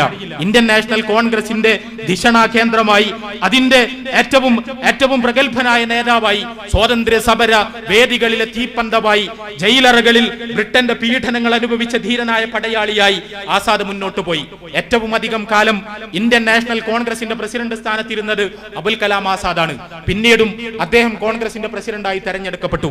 1947 ഇന്ത്യ സ്വതന്ത്രമായ സമയത്ത് അദ്ദേഹത്തിന്റെ പ്രാഗൽഭ്യവും അദ്ദേഹത്തിന്റെ രാജ്യസ്നേഹവും അദ്ദേഹത്തിന്റെ സേവന പാരമ്പര്യവും എല്ലാം കണക്കിലെടുത്തുകൊണ്ട് രാജ്യം അദ്ദേഹത്തെ വിദ്യാഭ്യാസ മന്ത്രിയാക്കി. ഓഗസ്റ്റ് 15 ഒരു അർദ്ധരാത്രി സമയത്ത് ഇന്ത്യ സ്വാതന്ത്ര്യത്തിലേക്ക് ചിറകടിച്ചപ്പോൾ പട്ടേൽ ഇന്ത്യയുടെ ആഭ്യന്തരമന്ത്രിയായതുപോലെ, നെഹ്റു ഇന്ത്യയുടെ പ്രധാനമന്ത്രിയായതുപോലെ, മൗലാന അബുൽ കലാം ആസാദ് എന്ന് പറയുന്ന ഖുർആൻ വ്യാഖ്യാതാവായ സലഫി പണ്ഡിതൻ ഇന്ത്യയുടെ വിദ്യാഭ്യാസ മന്ത്രിയായി ചുമതലയേറ്റു. ഇന്ത്യ വിദ്യാഭ്യാസ രംഗത്ത് നടത്തിയ കുതിച്ചുചാട്ടങ്ങളുടെ മുഴുവൻ അസ്ഥിവാരങ്ങൾ തീർത്തത് യാതൊരു സംശയവുമില്ല മൗലാന അബുൽ കലാം ആസാദാണ്. നമ്മുടെ ഉന്നത വിദ്യാഭ്യാസത്തിന്റെ അഭിമാന ശിലകളായി നമ്മൾ പറയുന്ന UGC മുതൽ IIT വരെയുള്ള സ്ഥാപനങ്ങൾ, അവ മുഴുവൻ ആസാദിന്റെ തലച്ചോറിൽ വിരിഞ്ഞ് അദ്ദേഹം എഴുതിയ വാചകങ്ങളിലൂടെ നിലവിൽ വന്ന സ്ഥാപനങ്ങൾ തന്നെയാണ് എന്ന വസ്തുതയെ ആർക്കും നിഷേധിക്കുവാൻ കഴിയില്ല. അബുൽ കലാം ആസാദ് എന്ന് പറയുന്ന മഹാനായ മുസ്ലിം പണ്ഡിതൻ, അദ്ദേഹത്തിന് ഇന്ത്യയെ വെറുക്കാൻ കഴിഞ്ഞില്ല, ഇന്ത്യയെ സ്നേഹിക്കാനേ കഴിഞ്ഞുള്ളൂ, ഇന്ത്യയെ പുരോഗതിയിലേക്ക് നയിക്കാനേ കഴിഞ്ഞുള്ളൂ, ഇന്ത്യയുടെ സ്വാതന്ത്ര്യത്തിനു വേണ്ടി പോരാടാൻ മാത്രമേ സാധിച്ചുള്ളൂ. ഇന്ത്യ സ്വതന്ത്രമായതിനു ശേഷം ഇന്ത്യയുടെ വിദ്യാഭ്യാസ പുരോഗതിക്കു വേണ്ടി നെഹ്റുവിന്റെയും പട്ടേലിന്റെയും കൂടെ അധ്വാനിക്കുവാൻ മാത്രമേ മൗലാന അബുൽ കലാം ആസാദിന് കഴിഞ്ഞുള്ളൂ. ആസാദിനെ പോലെ തന്നെയായിരുന്നു ബഹുഭൂരിപക്ഷം മുസ്ലിം പണ്ഡിതന്മാരും. ഇന്ത്യയിലുടനീളം മുസ്ലിം പണ്ഡിതന്മാർ സാമ്രാജ്യത്വത്തിനെതിരായ അതിശക്തമായ ജനാധിപത്യ പോരാട്ടങ്ങൾക്ക് നേതൃത്വം കൊടുക്കുകയും ഇന്ത്യൻ നാഷണൽ കോൺഗ്രസിന്റെ നേതൃനിരയിലും അണികളിലുമെല്ലാം വളരെ സജീവമായി പ്രവർത്തിക്കുകയും ചെയ്തു. കേരളത്തിലും അതുതന്നെയായിരുന്നു സ്ഥിതിവിശേഷം. കേരളത്തിൽ ദേശീയ പ്രസ്ഥാനം ആരംഭിക്കുന്നത് 915 കൂടിയാണ്. അത് മലബാറിലാണ്. തെക്കൻ കേരളത്തിൽ കുറെ കൂടി കഴിഞ്ഞിട്ടാണ് ദേശീയ പ്രസ്ഥാനം പിച്ചവെച്ചു തുടങ്ങുന്നത്. എന്നാൽ 1915 കൂടി തന്നെ ആനി ബസന്റിന്റെ ഹോം റൂൾ പ്രസ്ഥാനത്തിന്റെ ഭാഗമായി മലബാറിൽ ദേശീയ പ്രസ്ഥാനം വിഴിതുറക്കുന്നുണ്ട്. MP നാരായണ മേനോൻ എന്ന് പറയുന്ന പെരിന്തൽമണ്ണക്കാരൻ ദേശീയ പ്രസ്ഥാനത്തിന്റെ ശാഖകൾ മലബാറിൽ രൂപീകരിക്കുവാൻ വേണ്ടി ഓടി നടക്കുന്ന സമയത്ത് അദ്ദേഹത്തിന്റെ കൂടെ പ്രശസ്തനായ മുസ്ലിം പണ്ഡിതൻ കട്ടിലശ്ശേരി മുഹമ്മദ് മൗലവിയും ഉണ്ടായിരുന്നു. കട്ടിലശ്ശേരി മുഹമ്മദ് മൗലവിയുടെ വിയർപ്പാണ് മലബാറിലെ ദേശീയ പ്രസ്ഥാനം, മലബാറിലെ കോൺഗ്രസ് പ്രസ്ഥാനം. കട്ടിലശ്ശേരി മുഹമ്മദ് മൗലവി ഒരു സലഫി പണ്ഡിതനായിരുന്നു. കേരള മുസ്ലിം ഐക്യ സംഘം പിൽക്കാലത്ത് രൂപീകരിക്കപ്പെട്ട സമയത്ത് അതിന്റെ മുൻനിരയിൽ പ്രവർത്തിച്ച മഹാനായ ദേശസ്നേഹിയായ പണ്ഡിതൻ. കട്ടിലശ്ശേരിയും നാരായണ മേനോനും വളർത്തിക്കൊണ്ടുവന്ന ദേശീയ പ്രസ്ഥാനം 920 ആയപ്പോഴേക്കും ഖിലാഫത്ത് പ്രസ്ഥാനം ഉണ്ടായി. ഖിലാഫത്ത് പ്രസ്ഥാനത്തിലൂടെ മലബാറിൽ ദേശീയ പ്രസ്ഥാനം വളരെ സജീവമായി. കോൺഗ്രസിന് മുസ്ലിംകൾക്കിടയിൽ വലിയ സ്വീകാര്യത നേടാൻ കഴിഞ്ഞു. മലബാറിലെ ഓരോ ഗ്രാമത്തിലും കോൺഗ്രസിനും ഖിലാഫത്ത് കമ്മിറ്റിക്കും ഓഫീസുകൾ ഉണ്ടായി. ആ ഖിലാഫത്ത് കമ്മിറ്റിയുടെ മുൻനിരയിലുണ്ടായിരുന്നത് മുസ്ലിം പണ്ഡിതന്മാർ തന്നെയായിരുന്നു. മുഹമ്മദ് അബ്ദുറഹ്മാൻ സാഹിബും കെ.എം. മൗലവിയും ആലി മുസ്ലിയാരുമാണ് മലബാറിലെ ഖിലാഫത്ത് പ്രസ്ഥാനത്തെ നയിച്ചത്. മുഹമ്മദ് അബ്ദുറഹ്മാൻ അന്ന് ചെറുപ്പക്കാരനാണ്, കേവലം ഒരു വിദ്യാർത്ഥി. ജാമിയ മില്ലിയ അലീഗർ മുസ്ലിം സർവകലാശാലയിൽ പഠിക്കുവാൻ പോയതായിരുന്നു അദ്ദേഹം. ബ്രിട്ടീഷുകാരുടെ വിദ്യാഭ്യാസം എനിക്ക് വേണ്ട എന്ന് ഗാന്ധിജിയുടെ നിസ്സഹകരണ ആഹ്വാനത്തോട് പ്രതികരിച്ചുകൊണ്ട് അദ്ദേഹം അവിടെ നിന്ന് ഇറങ്ങി ദേശീയവാദികൾ സ്ഥാപിച്ച ജാമിയ മില്ലിയയിൽ പഠിക്കാനായി പോയി. ജാമിയ മില്ലിയയിൽ പഠിക്കുന്ന സമയത്താണ് അദ്ദേഹത്തിന് മൗലാന മുഹമ്മദ് അലിയുടെ നിർദ്ദേശപ്രകാരം ഖിലാഫത്ത് പ്രസ്ഥാനത്തിൽ പ്രവർത്തിക്കുവാനുള്ള ത്വരയുണ്ടാകുന്നത്. കേരളത്തിലേക്ക് തിരിച്ചു വന്നു അദ്ദേഹം. കേവലം 20കളിലായിരുന്ന ചെറുപ്പത്തിന്റെ നിറയൗവനത്തിന്റെ മൂർധന്യത്തിലായിരുന്ന മുഹമ്മദ് അബ്ദുറഹ്മാൻ അദ്ദേഹം കേരളത്തിലേക്ക് വന്ന് ഖിലാഫത്ത് പ്രസ്ഥാനത്തിന്റെ സംഘാടനം ഏറ്റെടുത്തു. അദ്ദേഹത്തിന്റെ കൂടെ അദ്ദേഹത്തിന്റെ ഇടത്തും വലത്തുമായി കട്ടിലശ്ശേരി മുഹമ്മദ് മൗലവിയും ആലി മുസ്ലിയാരും കെ.എം. മൗലവിയും എല്ലാം ഉണ്ടായി. കെ.പി. കേശവമേനോനെയും കെ. കേളപ്പനെയും പോലുള്ള ഹിന്ദു നേതാക്കളുടെ കൂടെ ഖിലാഫത്ത് പ്രസ്ഥാനം മലബാറിൽ സജീവമായി. ആ സമയത്ത് മലബാർ കലാപമുണ്ടായി. ഖിലാഫത്ത് പ്രസ്ഥാനത്തിന്റെ ചരിത്രം വഴിമാറി ഒഴുകി. 6 മാസക്കാലം മലബാറിൽ ബ്രിട്ടീഷ് ഭരണമില്ലാതായി. അങ്ങനെ തന്നെ നമ്മളത് മനസ്സിലാക്കണം. 6 മാസക്കാലം മലബാറിൽ ബ്രിട്ടീഷ് ഭരണമില്ലാതായി.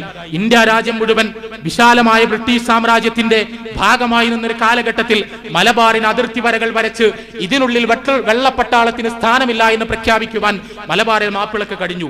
വാരിയൻ കുന്നത്ത് കുഞ്ഞഹമ്മദ് ഹാജിയുടെ പാസ്പോർട്ട് ഇല്ലാതെ ഫറോക്ക് പാലം കടക്കാൻ ഒരു മനുഷ്യനും കഴിയാത്ത സ്ഥിതിവിശേഷമുണ്ടായി.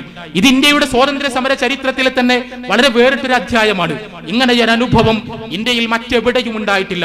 ഫറോക്ക് പാലം കടക്കണമെങ്കിൽ വാരിയംകുന്നത്തിന്റെ പാസ്പോർട്ട് വേണം. കാരണം പുതിയ രാജ്യം തുടങ്ങുകയാണ്. 6 മാസക്കാലം ബ്രിട്ടീഷ് പട്ടാളത്തിന്, ബ്രിട്ടീഷ് ഭരണകൂടത്തിന് ഒരു നിയന്ത്രണവും ഒരു സ്വാധീനവും ഇല്ലാതെ ഒരു പ്രദേശത്തെ അടക്കി ഭരിക്കാൻ മലബാറിലെ മാപ്പിളമാർക്ക് കഴിഞ്ഞു. അവർക്ക് പ്രചോദനം നൽകിക്കൊണ്ട് നേതാക്കൾ ഉണ്ടായിരുന്നു. പക്ഷേ ഖിലാഫത്ത് പ്രസ്ഥാനം ഈ രീതിയിലേക്ക് പോയപ്പോൾ, കലാപത്തിലേക്ക് പോയപ്പോൾ സ്വാഭാവികമായും മുസ്ലിം പണ്ഡിതന്മാർക്കിടയിൽ അഭിപ്രായ വ്യത്യാസമുണ്ടായി. കെ.എം. മൗലവിയും മുഹമ്മദ് അബ്ദുറഹ്മാൻ സാഹിബുമായിരുന്നു വിയോജിപ്പിന്റെ മുന്നിൽ നിന്നത്. കെ.എം. മൗലവിയും മുഹമ്മദ് അബ്ദുറഹ്മാനും മാപ്പിളമാരെ വിളിച്ചുകൂട്ടി പറഞ്ഞു, നമുക്ക് ഒരുപക്ഷെ കുറച്ചു കാലത്തേക്ക് നമ്മുടെ പ്രദേശത്ത് നിന്ന് സായുധമായി ബ്രിട്ടീഷുകാരെ തുരത്താൻ കഴിഞ്ഞേക്കാം. പക്ഷേ ഇതിന് നിലനിൽപ്പുണ്ടാവുകയില്ല. ഇന്നല്ലെങ്കിൽ നാളെ കൂടുതൽ ശക്തിയോടുകൂടി അവർ തിരിച്ചു വരും. നമ്മളെ അടിച്ചമർത്തും, നമ്മളെ പീഡിപ്പിക്കും. ജനാധിപത്യപരമായ പ്രക്ഷോഭങ്ങളിൽ കൂടി മാത്രമേ നമ്മുടെ അവകാശങ്ങൾ നേടിയെടുക്കാൻ കഴിയൂ. സായുധമായ ഒരു വഴിയിലേക്ക് കലാപത്തെ കൊണ്ടുപോകരുത് എന്ന് മുഹമ്മദ് അബ്ദുറഹ്മാനും കെ.എം. മൗലവിയും മാപ്പിളമാരോട് കേണപേക്ഷിച്ചു. പക്ഷേ അന്നത്തെ വികാര തള്ളിച്ചയിൽ മാപ്പിളമാർക്ക് അവരുടെ ഉപദേശങ്ങൾ ഉൾക്കൊള്ളാൻ കഴിഞ്ഞില്ല. ആ ഉപദേശങ്ങൾ തിരസ്കരിക്കപ്പെട്ടു. സായുധമായി തന്നെ കലാപം മുന്നോട്ട് പോയി. കെ.എം. മൗലവിയും മുഹമ്മദ് അബ്ദുറഹ്മാനും എന്താണോ പ്രവചിച്ചത് അത് തന്നെ സംഭവിച്ചു. ബ്രിട്ടീഷുകാർ കൂടുതൽ ശക്തിയോടുകൂടി മലബാറിലേക്ക് തിരിച്ചു വന്നു. മലബാറിലെ മുസ്ലിം ഗ്രാമങ്ങളിൽ കടന്നു ചെന്ന് അവർ പ്രതികാരത്തിന്റെ പ്രവാഹം തീർത്തു. ഓരോ മുസ്ലിം വീട്ടിലേക്കും കയറി ചെന്നു. നമ്മുടെ ഉമ്മ പെങ്ങന്മാരെ വളരെ ക്രൂരമായി ബലാത്സംഗം ചെയ്തു. ഉപ്പമാരെ അവർ കൊണ്ടുപോയി തൂക്കിലേറ്റി. അവശേഷിച്ച പുരുഷന്മാരെ മുഴുവൻ അന്തമാനിലേക്ക് നാട് കടത്തി. മലബാർ വിറങ്ങലിച്ചു നിന്നു. അതുപോലൊരു നടുക്കം മലബാറിന് ചരിത്രത്തിൽ അതിനു മുമ്പോ ശേഷമോ ഉണ്ടായിട്ടില്ല. ഓരോ വീട്ടിലും നിലവിളികളായിരുന്നു. അവിടെയെല്ലാം സ്ത്രീകൾ തേങ്ങുകയായിരുന്നു, മക്കൾ അനാഥരാവുകയായിരുന്നു. അവിടെ മക്കൾ വിശപ്പ് കൊണ്ട്, പട്ടിണി കൊണ്ട് ഉപ്പമാരെ നഷ്ടപ്പെട്ട് കരഞ്ഞ് നിലവിളിക്കുന്ന സ്ഥിതിവിശേഷമുണ്ടായി. മുഹമ്മദ് അബ്ദുറഹ്മാൻ സാഹിബിന്റെയും കെ.എം. മൗലവിയുടെയും എല്ലാം മനസ്സു നൊന്തു. തങ്ങൾ ഭയപ്പെട്ടത് തന്നെ സംഭവിച്ചിരിക്കുന്നു. വിശാലമായ ബ്രിട്ടീഷ് സാമ്രാജ്യത്തോട് പോരാടി നാടിന് സ്വാതന്ത്ര്യം നേടിയെടുക്കാൻ പരിശ്രമിച്ച മാപ്പിളമാർ, ആ മാപ്പിളമാരിതാ കശക്കി എറിയപ്പെട്ടിരിക്കുന്നു. ഇനി എന്ത് ചെയ്യും? നിർഭാഗ്യവശാൽ അന്ന് ദേശീയ പ്രസ്ഥാനത്തിന്റെ നേതൃനിരയിലുണ്ടായിരുന്ന ചില ഹിന്ദു നേതാക്കളെങ്കിലും മാപ്പിളമാരെ തള്ളിപ്പറഞ്ഞു, അവരെ കുറ്റപ്പെടുത്തി, അവരുടെ കഷ്ടപ്പാടുകൾ തിരിഞ്ഞു നോക്കാൻ വിസമ്മതിച്ചു. മാപ്പിളമാരെന്തെങ്കിലും ആകട്ടെ, അവരുടെ കാര്യത്തിൽ ഞങ്ങൾ ഇടപെടുകയില്ല എന്ന് പറഞ്ഞു. മുഹമ്മദ് അബ്ദുറഹ്മാൻ എന്ന് പറയുന്ന ദേശീയ പ്രസ്ഥാനത്തിന്റെ മുൻനിരയിലുണ്ടായിരുന്ന മുസ്ലിം നേതാവിന് അത് സഹിച്ചില്ല. അദ്ദേഹം ഉത്തരേന്ത്യയിലേക്ക് വണ്ടി കയറി. അവിടെയുള്ള മുസ്ലിം നേതാക്കളെ പോയി കണ്ടു. ഞങ്ങളുടെ സഹോദരങ്ങൾ മലബാറിൽ കഷ്ടപ്പെടുകയാണ്. ദേശീയ പ്രസ്ഥാനം അവരെ കൈയൊഴിഞ്ഞിരിക്കുന്നു. അവരുടെ കണ്ണീരൊപ്പാൻ നിങ്ങൾ സഹകരിക്കണമെന്ന് പറഞ്ഞു. ഉത്തരേന്ത്യയിലെ മുസ്ലിം ധനാഢ്യരിൽ നിന്ന് പണം പിരിച്ച് കേരളത്തിലേക്ക് തിരിച്ചു വന്ന് JDT ഇസ്ലാം അനാഥശാല സ്ഥാപിക്കുവാൻ മുഹമ്മദ് അബ്ദുറഹ്മാൻ മുൻകൈയെടുത്തു. അങ്ങനെയാണ് 924 കോഴിക്കോട്ട് ഒരു അനാഥശാല സ്ഥാപിതമാകുന്നത്. മലബാറിലെ മുസ്ലിം ഗ്രാമങ്ങളിൽ അനാഥരായി തീർന്ന മക്കളെ, ചെറിയ കുട്ടികളെ ഈ അനാഥശാല സംരക്ഷിച്ചു. അങ്ങനെ സമുദായം മുന്നോട്ട് പോയി. പക്ഷേ ആ കലാപം ഏൽപ്പിച്ച ആഘാതം വളരെ വലുതായിരുന്നു. 1857 ഒന്നാം സ്വാതന്ത്ര്യ സമരം ഉത്തരേന്ത്യയിലെ മുസ്ലിം സമൂഹത്തിന് ഏൽപ്പിച്ച ആഘാതം എന്താണോ അതേ ആഘാതമാണ് 1921 മലബാർ കലാപം മലബാറിലെ മാപ്പിളമാർക്ക് ഏൽപ്പിച്ചത്. ഇനിയൊരിക്കലും മുസ്ലിം സമുദായത്തിന് നടുനിവർത്തി മലബാറിൽ എഴുന്നേറ്റ് നിൽക്കാൻ കഴിയില്ല എന്ന് തോന്നും വിധമുള്ള മർദ്ദനങ്ങളാണ് സഹിക്കേണ്ടി വന്നത്. പക്ഷേ സമുദായ നേതൃത്വം ജാഗരൂകരായിരുന്നു. കലാപത്തിൽ നിന്ന് പാഠം പഠിച്ചുകൊണ്ട് ജനാധിപത്യത്തിന്റെ ഭാഷയിൽ സമുദായത്തിന്റെ അവകാശങ്ങൾ നേടിയെടുക്കാൻ ശക്തമായ സമര പോരാട്ടങ്ങൾ ഉണ്ടാകേണ്ടതുണ്ട് എന്നവർ തീരുമാനിച്ചു. അങ്ങനെയാണ് കേരള മുസ്ലിം ഐക്യസംഘം എന്ന് പറയുന്ന പ്രസ്ഥാനം 1922 കൊടുങ്ങല്ലൂരിൽ വെച്ച് ആരംഭിക്കുന്നത്. അതിന്റെ മുൻനിരയിൽ ഉണ്ടായിരുന്നത് സ്വാതന്ത്ര്യ സമരത്തിന്റെ മുൻനിരയിൽ നിന്ന നേതാക്കൾ തന്നെയാണ്.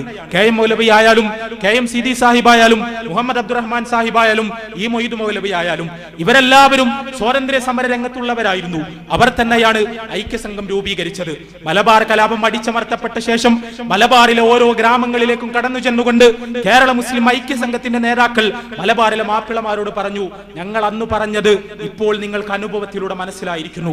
ആയുധം ഉപയോഗിച്ചുകൊണ്ട് നമുക്ക് ബ്രിട്ടീഷ് ഗവൺമെന്റിനെ ചെറുത്തു തോൽപ്പിക്കാൻ കഴിയില്ല.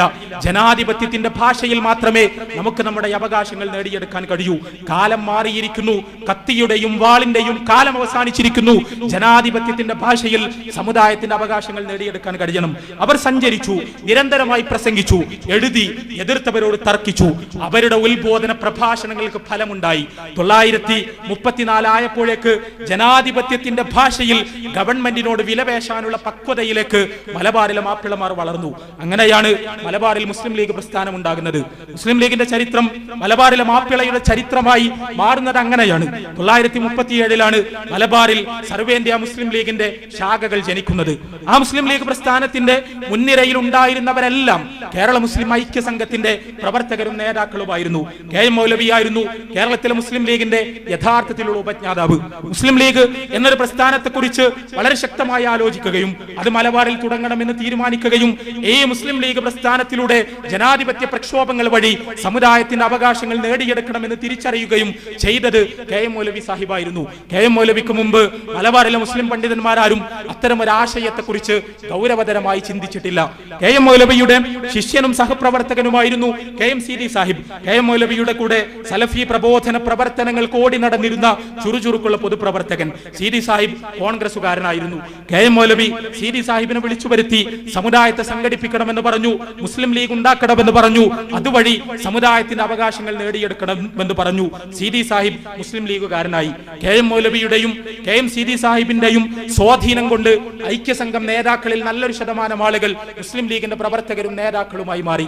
അങ്ങനെയാണ് മലബാറിൽ മുസ്ലിം ലീഗ് ചിറകു വിടർത്തുന്നത്. അവശേഷിച്ച ഐക്യസംഘം നേതാക്കൾ കോൺഗ്രസിൽ തന്നെ തുടർന്നു. കട്ടിലശ്ശേരിയും മുഹമ്മദ് അബ്ദുറഹ്മാൻ സാഹിബും ഈ മൊയ്ദ് മൗലവിയും KC കോമക്കുട്ടി മൗലവിയും എല്ലാം കോൺഗ്രസുകാരായി തുടർന്നു. അതേസമയം KM മൗലവിയും KM Seethi സാഹിബും B Pokker സാഹിബും NB Abdussalam മൗലവിയും EK മൗലവിയും KKM Jamaluddin മൗലവിയും PV Muhammad മൗലവിയും MCC Abdurahman മൗലവിയും ആ രീതിയിലുള്ള നേതാക്കളും PV അഹമ്മദ് മൗലവിയും ഇവരെല്ലാം തന്നെ മുസ്ലിം ലീഗിന്റെ നേതാക്കളും പ്രവർത്തകരും പ്രചാരകരും എല്ലാമായി മലബാറിൽ ഓടി നടന്നു. 1940 സയ്യിദ് അബ്ദുറഹ്മാൻ ബാഫക്കി തങ്ങളും പാണക്കാട് പൂക്കോയ തങ്ങളും മുസ്ലിം ലീഗിന്റെ നേതൃനിരയിലേക്ക് വന്നു. അതോടുകൂടി സമുദായം ലീഗിന് പിന്നാലെ ഒഴുകിയെത്തി. അതോടെ മുസ്ലിം സമുദായം ഒരു സംഘടിത വിലപേശൽ ശക്തിയായി മലബാറിൽ പരിണമിച്ചു. ഇത് തെക്കൻ കേരളത്തിലുള്ളവർക്ക് അത്ര തന്നെ മനസ്സിലായിക്കൊള്ളണമെന്നില്ല. ഇവിടുത്തെ അനുഭവത്തെ കുറിച്ചല്ല ഞാൻ സംസാരിക്കുന്നത്. മലബാറിൽ എന്തു തന്നെയായാലും മലബാറിലെ മുസ്ലിങ്ങളുടെ നവോത്ഥാനത്തിന്റെ ചരിത്രത്തിൽ നിന്ന് നമുക്ക് വെട്ടിമാറ്റാൻ കഴിയാത്ത ഒരു അധ്യായമാണിത്. മലബാർ കലാപത്തിൽ നിന്ന് പഠിച്ച അനുഭവങ്ങളുടെ കരുത്തിൽ ജനാധിപത്യപരമായ വിലപേശലുകൾ വഴിയാണ് സമുദായത്തിന്റെ അവകാശങ്ങൾ നേടിയെടുക്കേണ്ടത് എന്ന് തിരിച്ചറിഞ്ഞ ഒരു ജനവിഭാഗം. അവർക്കിടയിൽ കോൺഗ്രസിനും നേതാക്കളുണ്ടായി, മുസ്ലിം ലീഗിനും നേതാക്കളുണ്ടായി. പക്ഷെ നമ്മൾ അറിയണം, പിന്നീട് ഒരിക്കലും മലബാർ കലാപം എന്ന സായുധ പോരാട്ടത്തിന്റെ വഴി മലബാറിലെ മാപ്പിളമാർ ഒരിക്കലും ആവർത്തിച്ചിട്ടില്ല. 921 താഴെ വെച്ച കത്തി പിന്നീട് തിരിച്ചെടുക്കാനുള്ള അവിവേകം മലബാറിലെ മാപ്പിള പണ്ഡിതന്മാർക്കോ നേതാക്കന്മാർക്കോ ഉണ്ടായില്ല. ഒന്നുകിൽ അവർ മൂവർണ്ണ പതാക കയ്യിൽ പിടിച്ചു ദേശീയ പ്രസ്ഥാനത്തിന്റെ പ്ലാറ്റ്ഫോമിൽ നിന്നു ഇന്ത്യക്കാരുടെ അവകാശങ്ങൾക്ക് വേണ്ടി പോരാടി, അല്ലെങ്കിൽ അവർ ഹരിത പതാക കയ്യിൽ പിടിച്ചു മുസ്ലിം ലീഗിന്റെ പ്ലാറ്റ്ഫോമിൽ നിന്നു മാപ്പിളമാരുടെ അവകാശങ്ങൾക്ക് വേണ്ടി പോരാടി. രണ്ടും ജനാധിപത്യപരമായ പോരാട്ടങ്ങളായിരുന്നു. ആ ജനാധിപത്യത്തിന്റെ വഴിമറന്നുകൊണ്ട് ആയുധത്തിന്റെ വഴിയിൽ ഗവൺമെന്റിനോട് സംസാരിക്കുക എന്ന മണ്ടത്തരം മലബാറിലെ മാപ്പിളമാരിൽ നിന്ന് അള്ളാഹുവിന്റെ അനുഗ്രഹത്താൽ പിന്നീടുണ്ടായില്ല. 1947 ഇന്ത്യ സ്വതന്ത്രമായി. ഇന്ത്യ സ്വതന്ത്രമായപ്പോൾ ഇന്ത്യ രാജ്യത്ത് മുഴുവൻ മുസ്ലിങ്ങൾ ഭീകരമായ പ്രതിസന്ധിയെയാണ് അനുഭവിച്ചത്. കാരണം ഇന്ത്യ പാകിസ്ഥാൻ എന്നീ രണ്ട് രാഷ്ട്രങ്ങളായിട്ടാണ് സ്വാതന്ത്ര്യത്തിന്റെ പുലരിയുണ്ടായത്. അഖണ്ഡ ഭാരതം എന്ന സങ്കല്പം, ആ സങ്കല്പത്തിൽ ചരിത്രപരമായി ഒരുപാട് തകരാറുകളുണ്ട്. അതെന്തായിരുന്നാലും ഇന്ത്യയും പാകിസ്ഥാനുമായിട്ടാണ് ഇന്ത്യ നിലവിൽ വന്നത്. അതോടനുബന്ധിച്ച് ഭീകരമായ വർഗീയ കലാപങ്ങൾ ഉണ്ടായി. ഉത്തരേന്ത്യയിലെ മുസ്ലിങ്ങൾ ഒന്നടങ്കം പാകിസ്ഥാനിലേക്ക് പലായനം ചെയ്തു. പാകിസ്ഥാനിൽ ഉണ്ടായിരുന്ന ഹിന്ദുക്കൾ ഒന്നടങ്കം ഉത്തരേന്ത്യയിലേക്ക് പലായനം ചെയ്യാൻ വേണ്ടി ശ്രമിച്ചു. ചരിത്രം ഒരിക്കലും അത്രയും വലിയൊരു അഭയാർത്ഥി പ്രവാഹത്തെ ദർശിച്ചിട്ടില്ല. അതിർത്തിയുടെ ഇരുവശത്തേക്കും പാഞ്ഞുകൊണ്ടിരിക്കുന്ന ട്രെയിനുകളിൽ ഇടമില്ലാഞ്ഞിട്ട് ട്രെയിനുകളുടെ മുകളിൽ പോലും കുത്തി നിറച്ച് ജനസമൂഹത്തെയും കൊണ്ട് തീവണ്ടികൾ രണ്ടു വശത്തേക്കും പാഞ്ഞു. അത്തരമൊരു അനുഭവം ചരിത്രത്തിൽ ഇന്ത്യ എന്നല്ല ലോകത്തൊരു രാഷ്ട്രവും കണ്ടിട്ടില്ല. അത് പക്ഷേ അവിടെ അവസാനിച്ചില്ല. പാകിസ്ഥാനിലേക്ക് പോയ ഇന്ത്യയിൽ നിന്നുള്ള മുസ്ലിങ്ങൾ വഴിയിൽ വെച്ച് ഹിന്ദു വർഗീയവാദികളാൽ കശാപ്പ് ചെയ്യപ്പെടുന്ന സ്ഥിതിവിശേഷമുണ്ടായി. പാകിസ്ഥാനിൽ നിന്ന് ഇന്ത്യയിലേക്ക് വന്ന ഹിന്ദുക്കൾ, ആ ഹിന്ദു സഹോദരങ്ങളെ ചില മുസ്ലിം വർഗീയവാദികൾ വഴിയിൽ വെച്ച് കശാപ്പ് ചെയ്യുന്ന സ്ഥിതിവിശേഷമുണ്ടായി. ഇവിടെ മുസ്ലിങ്ങളുടെ ഒരു ബസ് കത്തിച്ചു എന്ന് പറയുമ്പോൾ അവിടെ ഹിന്ദുക്കളുടെ ഒരു ബസ് കത്തി. ഇവിടെ ഹിന്ദു ഉള്ള ഒരു ട്രെയിനിന് നേരെ ആക്രമണം ഉണ്ടായി എന്ന് പറയുമ്പോൾ അപ്പുറത്ത് മുസ്ലിം ഉള്ള ഒരു ട്രെയിനിന് നേരെ ആക്രമണമുണ്ടായി. ഭീകരം, അതിഭീകരം. ആ രീതിയിൽ രണ്ടു വശത്തും മനുഷ്യർ മരിച്ചുകൊണ്ടേയിരുന്നു. മഹാത്മാഗാന്ധി പറഞ്ഞു, എനിക്ക് കാണേണ്ട ഈ സ്വാതന്ത്ര്യം, എനിക്ക് കാണേണ്ട ഈ സ്വാതന്ത്ര്യം. സ്വാതന്ത്ര്യത്തിന്റെ ആഘോഷങ്ങളിൽ നിന്ന് വഴിമാറി കൊൽക്കത്തയിൽ തബക്കാലിയിൽ വർഗീയ കലാപങ്ങൾ ഉണ്ടായ ചേരി പ്രദേശങ്ങളിലൂടെ അർദ്ധനഗ്നനായ ഫക്കീർ കണ്ണു നനച്ച് നടന്നു. ഈ സ്വാതന്ത്ര്യത്തിന് വേണ്ടിയല്ല ഞാൻ പോരാടിയത് എന്ന് അദ്ദേഹം ഖേദത്തോടുകൂടി പറഞ്ഞു. പക്ഷേ കേരളം ശാന്തമായിരുന്നു. ഈ രീതിയിൽ ഭീകരമായ വർഗീയ കലാപങ്ങൾ ഉണ്ടായിട്ടും കേരളത്തെ അത് ഉലച്ചതേയില്ല. കാരണം ഇവിടെയുള്ള മുസ്ലിം നേതൃത്വത്തിന്റെ പക്വതയായിരുന്നു. ആ പക്വത ഉത്തരേന്ത്യയിലെ ഹിന്ദു മുസ്ലിം നേതൃത്വങ്ങൾക്കുണ്ടായിരുന്നെങ്കിൽ അവിടെ ഇതുപോലെ കത്തുമായിരുന്നില്ല. മദ്രാസിൽ നിന്ന് കേരളത്തിലെ മുസ്ലിങ്ങൾക്ക് നേതൃത്വം കൊടുക്കാൻ വേണ്ടി കടന്നു വന്ന ഒരു നേതാവ് ഉണ്ടായിരുന്നു. അദ്ദേഹത്തിന്റെ പേര് ഖായിദെ മില്ലത്ത് മുഹമ്മദ് ഇസ്മായിൽ സാഹിബ് എന്നാണ്. അദ്ദേഹം ഉത്തരേന്ത്യയിലെ മുസ്ലിം നേതാക്കളോട് പറഞ്ഞു, നിങ്ങൾക്ക് പാകിസ്ഥാനിലേക്ക് പോകാൻ കഴിയുമായിരിക്കാം, നിങ്ങൾക്ക് പോകാം, പക്ഷേ ഞങ്ങൾക്ക് ഇന്ത്യ വിട്ടു പോകാൻ കഴിയില്ല. തെക്കൻ കേരളത്തിലെ മുസ്ലിമിന്റെ സംസ്കാരവും ഭാഷയും നിങ്ങൾ പറയുന്ന ഉത്തരേന്ത്യൻ മുസ്ലിമിന്റെ സംസ്കാരത്തിൽ നിന്നും ഭാഷയിൽ നിന്നും തീർത്തും വിഭിന്നമാണ്. ഞങ്ങളുടെ വേരുകൾ ഈ മണ്ണിൽ ആഴ്ന്നു കിടക്കുന്നു. ഈ മണ്ണിൽ തന്നെ ഞങ്ങൾക്ക് അഭിമാനത്തോടുകൂടി തല ഉയർത്തിപ്പിടിച്ചു നിൽക്കാൻ കഴിയണം. മുസ്ലിം എന്ന അഭിമാന ബോധത്തോടുകൂടി ഇന്ത്യ രാജ്യത്തെ സ്നേഹിച്ചുകൊണ്ട് അവകാശങ്ങൾ നേടിയെടുത്തുകൊണ്ട് മലബാറിന്റെ മണ്ണിൽ തന്നെ നിലയുറപ്പിക്കുവാൻ ഞങ്ങൾക്ക് കഴിയും എന്ന് അദ്ദേഹം പറഞ്ഞു. മലബാറിൽ നിന്ന് കാര്യമായാലും പാകിസ്ഥാനിലേക്ക് പോയില്ല. ഇവിടെ തന്നെ നമ്മളെ ഗവൺമെന്റിന്റെ കീഴിൽ എല്ലാ അവകാശങ്ങളും അനുഭവിച്ചുകൊണ്ട് നമ്മുടെ സഹോദരങ്ങളായ ഹിന്ദുക്കളുടെ കൂടെ മൈത്രിയിൽ ജീവിച്ചു. അതാണ് നമ്മുടെ പൈതൃകം, അഭിമാനകരമായ പൈതൃകം. തെക്കൻ കേരളത്തിന്റെ ഭൂമികയിൽ നിന്നുകൊണ്ട് ഇത്തരമൊരു വിഷയം സംസാരിക്കുമ്പോൾ തീർച്ചയായും അതിന് മറ്റൊരുപാട് തലങ്ങൾ കൂടിയുണ്ട് എന്ന് എനിക്കറിയാം. വിശേഷിച്ചും കരുനാഗപ്പള്ളി പോലെ മുസ്ലിങ്ങൾ തിങ്ങിപ്പാർക്കുന്ന ഒരു പ്രദേശത്ത് സംസാരിക്കുമ്പോൾ മലബാറിലെ മാപ്പിളയുടെ മാനസികാവസ്ഥയല്ല തെക്കൻ കേരളത്തിലെ മുസ്ലിമിന്റെ മാനസികാവസ്ഥ. അതിന് ചരിത്രപരമായ കാരണങ്ങളുണ്ട്. മലബാറിലെ മാപ്പിളക്ക് താൻ വിവേചനം അനുഭവിക്കുന്നു എന്ന തീവ്രമായ ബോധമില്ല. മലബാറിലെ മാപ്പിളക്ക് താൻ അനീതികൾക്ക് ഇരയാകുന്നു എന്ന തീവ്രമായ വേവലാതിയില്ല. കാരണം അവന് രാഷ്ട്രീയ സ്വാധീനമുണ്ട്, അവന് ജനപ്രതിനിധികളുണ്ട്, അവന് പല രീതിയിലുള്ള തണലുകളുണ്ട്. ആ തണലുകൾ ചരിത്രത്തിലൂടെ വികസിച്ചു വന്നതാണ്. എന്നാൽ തെക്കൻ കേരളത്തിലെ മുസ്ലിമിന്റെ മാനസികാവസ്ഥ പലപ്പോഴും അതല്ല. താൻ വിവേചനങ്ങൾക്ക് ഇരയാകുന്നു എന്ന്, താൻ പാർശ്വവൽക്കരിക്കപ്പെടുന്നു എന്ന്, താൻ അനീതികൾ അനുഭവിക്കുന്നു എന്ന് ദൈനംദിനം തോന്നിക്കൊണ്ടിരിക്കുന്ന സ്ഥിതിവിശേഷം തെക്കൻ കേരളത്തിലെ പല പ്രദേശങ്ങളിലും നിലനിൽക്കുന്നുണ്ട്. ഇവിടേക്കാണ് തീവ്രവാദ പ്രസ്ഥാനങ്ങൾ ചൂണ്ടയിട്ട് കടന്നു വരുന്നത് എന്ന് വളരെ ഗൗരവത്തോടുകൂടി തിരിച്ചറിയുവാൻ നമുക്ക് കഴിയണം. അതിനെ തകർക്കാൻ, അതിനോട് പുറംതിരിഞ്ഞു നിൽക്കാൻ എവിടെയുള്ള മുസ്ലിങ്ങൾക്ക് കഴിഞ്ഞിട്ടില്ലെങ്കിൽ 1887 എന്താണോ ഉത്തരേന്ത്യയിൽ ഉണ്ടായത്, 1921 എന്താണോ മലബാറിൽ ഉണ്ടായത്, അതുതന്നെ ഇവിടെയും ആവർത്തിക്കും. യാതൊരു സംശയവുമില്ല. പലപ്പോഴും രാഷ്ട്രീയ നിരീക്ഷകരെ അത്ഭുതപ്പെടുത്തിയ ചില സംഭവങ്ങളുണ്ട്. 1992 ബാബരി മസ്ജിദ് തകർക്കപ്പെട്ടു. ഒരു ഡിസംബർ 6 ആ ബാബരി മസ്ജിദ് തകർക്കപ്പെട്ട സമയത്ത് ഉത്തരേന്ത്യയിലെ ഹിന്ദു വർഗീയവാദികൾ നിലവിളിച്ചത് മലപ്പുറം കത്തുമെന്നാണ്. കാരണം മലപ്പുറത്ത് ഒരു മുസ്ലിം ഭൂരിപക്ഷ ജില്ലയാണ്. എപ്പോഴെല്ലാം ഇന്ത്യൻ മുസ്ലിങ്ങൾക്ക് നീതി നിഷേധമുണ്ടായോ അപ്പോഴെല്ലാം മലപ്പുറം കത്തുമെന്നും മലപ്പുറത്ത് ഭീകരവാദികൾ ഉണ്ടാകുമെന്നും മലപ്പുറത്ത് നിന്ന് തീവ്രവാദ പ്രസ്ഥാനങ്ങൾ ഉണ്ടാകുമെന്നും വളരെ ശക്തമായി ആശങ്കകൾ പ്രകടിപ്പിച്ചവരുണ്ട്. പക്ഷേ മലപ്പുറം തീവ്രവാദികളെ ദൂരെ നിർത്തിയിട്ടേ ഉള്ളൂ, പടിക്ക് പുറത്ത് നിർത്തിയിട്ടേ ഉള്ളൂ. ഒരു തീവ്രവാദ പ്രസ്ഥാനത്തിനും മലപ്പുറത്തിന്റെ മണ്ണിൽ ഇന്നേ വരെ ആഴത്തിൽ വേരുകൾ ഇറക്കാൻ കഴിഞ്ഞിട്ടില്ല. ഒരു തീവ്രവാദി പ്രഭാഷകനും മലപ്പുറത്തിന്റെ മണ്ണിൽ വലിയ വിപണി ഉണ്ടായിട്ടില്ല. തെക്കൻ കേരളത്തിൽ നിന്ന് തീവ്രമായ സ്വരത്തിൽ പ്രസംഗിച്ചു തുടങ്ങിയ പ്രഭാഷകർ, ആ പ്രഭാഷകർക്ക് കൊല്ലത്തും ആലപ്പുഴയിലും ഉണ്ടായതുപോലുള്ള വലിയ സദസ്സുകൾ മലപ്പുറത്തോ കോഴിക്കോട്ടോ ഉണ്ടായിട്ടില്ല. ഇന്ന് മുസ്ലിം സമുദായത്തെ തീവ്രവാദം പഠിപ്പിക്കുവാൻ ശ്രമിച്ചുകൊണ്ടിരിക്കുന്ന പ്രസ്ഥാനങ്ങൾ, ആ പ്രസ്ഥാനങ്ങൾക്ക് കണ്ണൂരോ കൊല്ലത്തോ ഉള്ളതുപോലുള്ള ശാഖകൾ കോഴിക്കോട്ടോ മലപ്പുറത്തോ ഇല്ല. കോഴിക്കോട്ടെയും മലപ്പുറത്തെയും മുസ്ലിം സമുദായം അവരോട് അയിത്തം കൽപ്പിച്ചിട്ടുണ്ട്, തൊട്ടുകൂടായ്മ കൽപ്പിച്ചിട്ടുണ്ട്. പച്ചക്ക് തന്നെ പറയട്ടെ, ഒരു NDF-കാരനാണ് എന്ന് പറഞ്ഞ് മലപ്പുറത്തെ ഒരു മുസ്ലിം ഗ്രാമത്തിലും ഒരു മുസ്ലിം തീവ്രവാദിക്കും തല ഉയർത്തി നടക്കാൻ കഴിയില്ല. അവന് തല കുനിച്ചേ നടക്കാൻ കഴിയൂ. അതിനു മാത്രം ശക്തമാണ് മലപ്പുറത്തെയും കോഴിക്കോട്ടെയും മുസ്ലിമിന്റെ ജനാധിപത്യ ബോധവും മതേതര ബോധവും. കാരണം ഈ തരത്തിലുള്ള തീവ്രവാദങ്ങളിലൂടെയല്ല, ജനാധിപത്യ രാഷ്ട്രീയ പോരാട്ടങ്ങളിലൂടെയാണ് നമ്മുടെ അവകാശങ്ങൾ നേടിയെടുക്കേണ്ടത് എന്നവർക്ക് ബോധ്യമുണ്ട്. പക്ഷേ തെക്കൻ കേരളത്തിൽ അത്തരമൊരു ചരിത്രം ഇത്ര തന്നെ ശക്തമായി നിലനിൽക്കാത്തത് കൊണ്ട്, മുസ്ലിങ്ങൾക്ക് പലതരത്തിലുള്ള പ്രയാസങ്ങൾ ഉള്ളതുകൊണ്ട്, ആ പ്രയാസങ്ങളെ വളരെ സമർത്ഥമായി ചൂണ്ടയിട്ട് പിടിച്ച് നമുക്കിടയിലേക്ക് കടന്നു വന്ന് അവിടെയുള്ള പ്രശ്നം പറഞ്ഞ്, ഇവിടെയുള്ള പ്രശ്നം പറഞ്ഞ്, അവിടെയുള്ള പീഡനത്തെക്കുറിച്ച് സംസാരിച്ച്, ഇവിടെയുണ്ടായ നീതി നിഷേധത്തെക്കുറിച്ച് പൊലിപ്പിച്ച് പറഞ്ഞ്, ബാബരി മസ്ജിദിന്റെ താഴിക കുടങ്ങളെ കുറിച്ച് വൈകാരികമായി സംസാരിച്ച്, ഗുജറാത്തിൽ വീണ മുസ്ലിങ്ങളുടെ രക്തത്തെക്കുറിച്ച് വാചാലമായി എഴുതി നമ്മുടെ മനസ്സുകളെ നേടിയെടുക്കാനുള്ള പരിശ്രമങ്ങൾ. ബഹുമാനരായ സഹോദരങ്ങളെ, നോ പറയാൻ നമുക്ക് കഴിയണം. ചരിത്രത്തിൽ നിന്ന് നമ്മൾ പാഠം പഠിക്കുമെങ്കിൽ ആയുധത്തിന്റെ മാർഗത്തിലൂടെ, ആയുധത്തിന്റെ വഴിയിലൂടെ മുസ്ലിം സമുദായത്തിന്റെ ഒരവകാശം പോലും ഇന്ത്യയുടെ ചരിത്രത്തിൽ സ്ഥാപിക്കപ്പെട്ടിട്ടില്ല.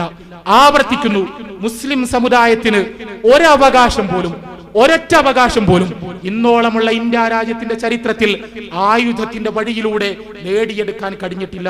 മുസ്ലിം സമുദായം നേടിയെടുത്ത മുഴുവൻ അവകാശങ്ങളും ജനാധിപത്യ പോരാട്ടങ്ങളിലൂടെ മാത്രം വന്നു ചേർന്നവയാണ്, അതല്ലാത്ത മറ്റൊരു വഴിയിലൂടെയും കടന്നു വന്നതല്ല. ഈ പറയുന്ന ആളുകൾ, അവരോട് നിങ്ങൾ ചരിത്രം ഉദ്ധരിക്കാൻ പറയണം. ചരിത്രത്തിൽ എവിടെയാണ് നിങ്ങൾ പറയുന്നത് പോലെ ഇന്ത്യയിലെ മുസ്ലിങ്ങളുടെ പ്രശ്നങ്ങൾ ആയുധ പ്രയോഗം വഴി പരിഹരിക്കപ്പെട്ടിരിക്കുന്നത് എന്ന് തിരിച്ചു ചോദിക്കാൻ നമുക്കാകണം. അവരോട് പറയണം, എവിടെയെല്ലാം മുസ്ലിങ്ങൾ അഭിമാനത്തോടുകൂടി തലയുയർത്തി നിൽക്കുന്നുണ്ടോ അവിടെ മുഴുവൻ ജനാധിപത്യ പോരാട്ടങ്ങൾ വഴിയാണ് ആ അഭിമാനം വന്നു ചേർന്നിട്ടുള്ളത്. ജനാധിപത്യ പോരാട്ടങ്ങൾ വഴിയാണ് തീർച്ചയായും നമ്മുടെ അവകാശങ്ങൾ നേടിയെടുക്കാൻ കഴിഞ്ഞിട്ടുള്ളത്. ഈ ഓഗസ്റ്റ് 15 നമ്മുടെ പ്രതിജ്ഞ അതുതന്നെയാകണം. ഫാഷിസ്റ്റുകളുടെ കയ്യിലാണ് ഇന്ത്യ രാജ്യം. 2000 മുസ്ലിങ്ങളുടെ ചോര കയ്യിൽ പുരണ്ടിട്ടുള്ള ആ കറ മായ്ക്കാൻ വേണ്ടി പലതരം സുഗന്ധങ്ങൾ കൈകളിൽ പൂശിയിട്ടും അതിന്റെ രക്തഗന്ധം ഇപ്പോഴും നമ്മുടെ എല്ലാം ഓക്കാനത്തിന് കാരണമായിക്കൊണ്ടിരിക്കുന്ന ഒരു മനുഷ്യൻ, അയാളാണ് ഇന്ന് ഇന്ത്യ രാജ്യത്തിന്റെ പ്രധാനമന്ത്രി. പറയാതിരിക്കുവാൻ യാതൊരു നിർവാഹവുമില്ല. വളരെ ഭീകരനായ ഒരു ഫാഷിസ്റ്റ്. ആ ഫാഷിസ്റ്റിന്റെ കയ്യിൽ ഇന്ത്യ രാജ്യത്തിന്റെ ഭരണചക്രം ചെന്ന് ചേർന്നിരിക്കുന്നു. അദ്ദേഹത്തിന്റെ കീഴിൽ ഇന്ത്യ എങ്ങോട്ടാണ് പോവുക എന്ന കാര്യത്തിൽ നമുക്ക് വലിയ ആശങ്കകളുണ്ട്. നമ്മുടെ കേരളം പോലും മുമ്പൊന്നുമില്ലാത്ത വിധം വർഗീയവൽക്കരിക്കപ്പെട്ടുകൊണ്ടിരിക്കുന്ന സാഹചര്യമുണ്ട്. കേരളത്തിന്റെ വിദ്യാഭ്യാസ മന്ത്രി ഒരു പൊതുചടങ്ങിൽ വെച്ച് നിലവിളക്ക് കൊളുത്താൻ വിസമ്മതിച്ചതിന്റെ പേരിൽ സാംസ്കാരിക കേരളം അദ്ദേഹത്തെ വിളിച്ചത് ഭീകരവാദി എന്നാണ്. ഭീകരവാദി എന്നാണ്. ഒരു പൊതുചടങ്ങിൽ തന്റെ വിശ്വാസത്തിന് വിരുദ്ധമായതിന്റെ പേരിൽ നിലവിളക്ക് കൊളുത്താൻ വിസമ്മതിച്ച വിദ്യാഭ്യാസ മന്ത്രിയെ സാംസ്കാരിക കേരളം വിളിച്ചത് ഭീകരവാദി എന്നാണ്. നിലവിളക്ക് കൊളുത്താതിരിക്കൽ ഭീകരവാദമല്ല എന്ന് എല്ലാവർക്കും അറിയാം. അത് വളരെ ചെറിയൊരു ബുദ്ധി മാത്രമേ അത് മനസ്സിലാക്കുവാൻ ആവശ്യമുള്ളൂ. പക്ഷേ കേരളത്തിന്റെ വിദ്യാഭ്യാസ മന്ത്രി ആ പഴി കേട്ടു നമ്മുടെ സ്വന്തം മതേതര കേരളത്തിൽ നിന്ന്. ഇതിനർത്ഥം തീർച്ചയായും നമ്മുടെ കേരളവും വർഗീയവൽക്കരിക്കപ്പെട്ടുകൊണ്ടിരിക്കുന്നു എന്നാണ്. ഇവിടെയുള്ള ഭൂരിപക്ഷ സമൂഹത്തെ വളരെ സമർത്ഥമായി വർഗീയവൽക്കരിക്കുവാനുള്ള ശ്രമങ്ങളാണ് നടന്നുകൊണ്ടിരിക്കുന്നത്. നമുക്കുണ്ടായില്ലേ ദുരനുഭവങ്ങൾ? നമ്മുടെ പെൺകുട്ടികൾ അഖിലേന്ത്യാ മെഡിക്കൽ എൻട്രൻസ് പരീക്ഷ എഴുതാൻ പോയ പെൺകുട്ടികൾ, ആ പെൺകുട്ടികൾക്ക് തങ്ങളുടെ തട്ടം അഴിച്ചു മാറ്റേണ്ടി വന്നു. അഴിച്ചു മാറ്റുകയില്ല എന്ന് പറഞ്ഞവർക്ക് പരീക്ഷ എഴുതാതെ തിരിച്ചു പോരേണ്ടി വന്നു. ഇതെല്ലാം നമ്മളെ പ്രയാസപ്പെടുത്തുന്നുണ്ട്, നമ്മളെ അലോസരപ്പെടുത്തുന്നുണ്ട്. മുസ്ലിം ചെറുപ്പക്കാർ, നിരപരാധികളായ മുസ്ലിം ചെറുപ്പക്കാർ ജയിലുകളിൽ പീഡിപ്പിക്കപ്പെടുന്നു എന്ന ആശങ്ക തീർച്ചയായും നമുക്കുണ്ട്.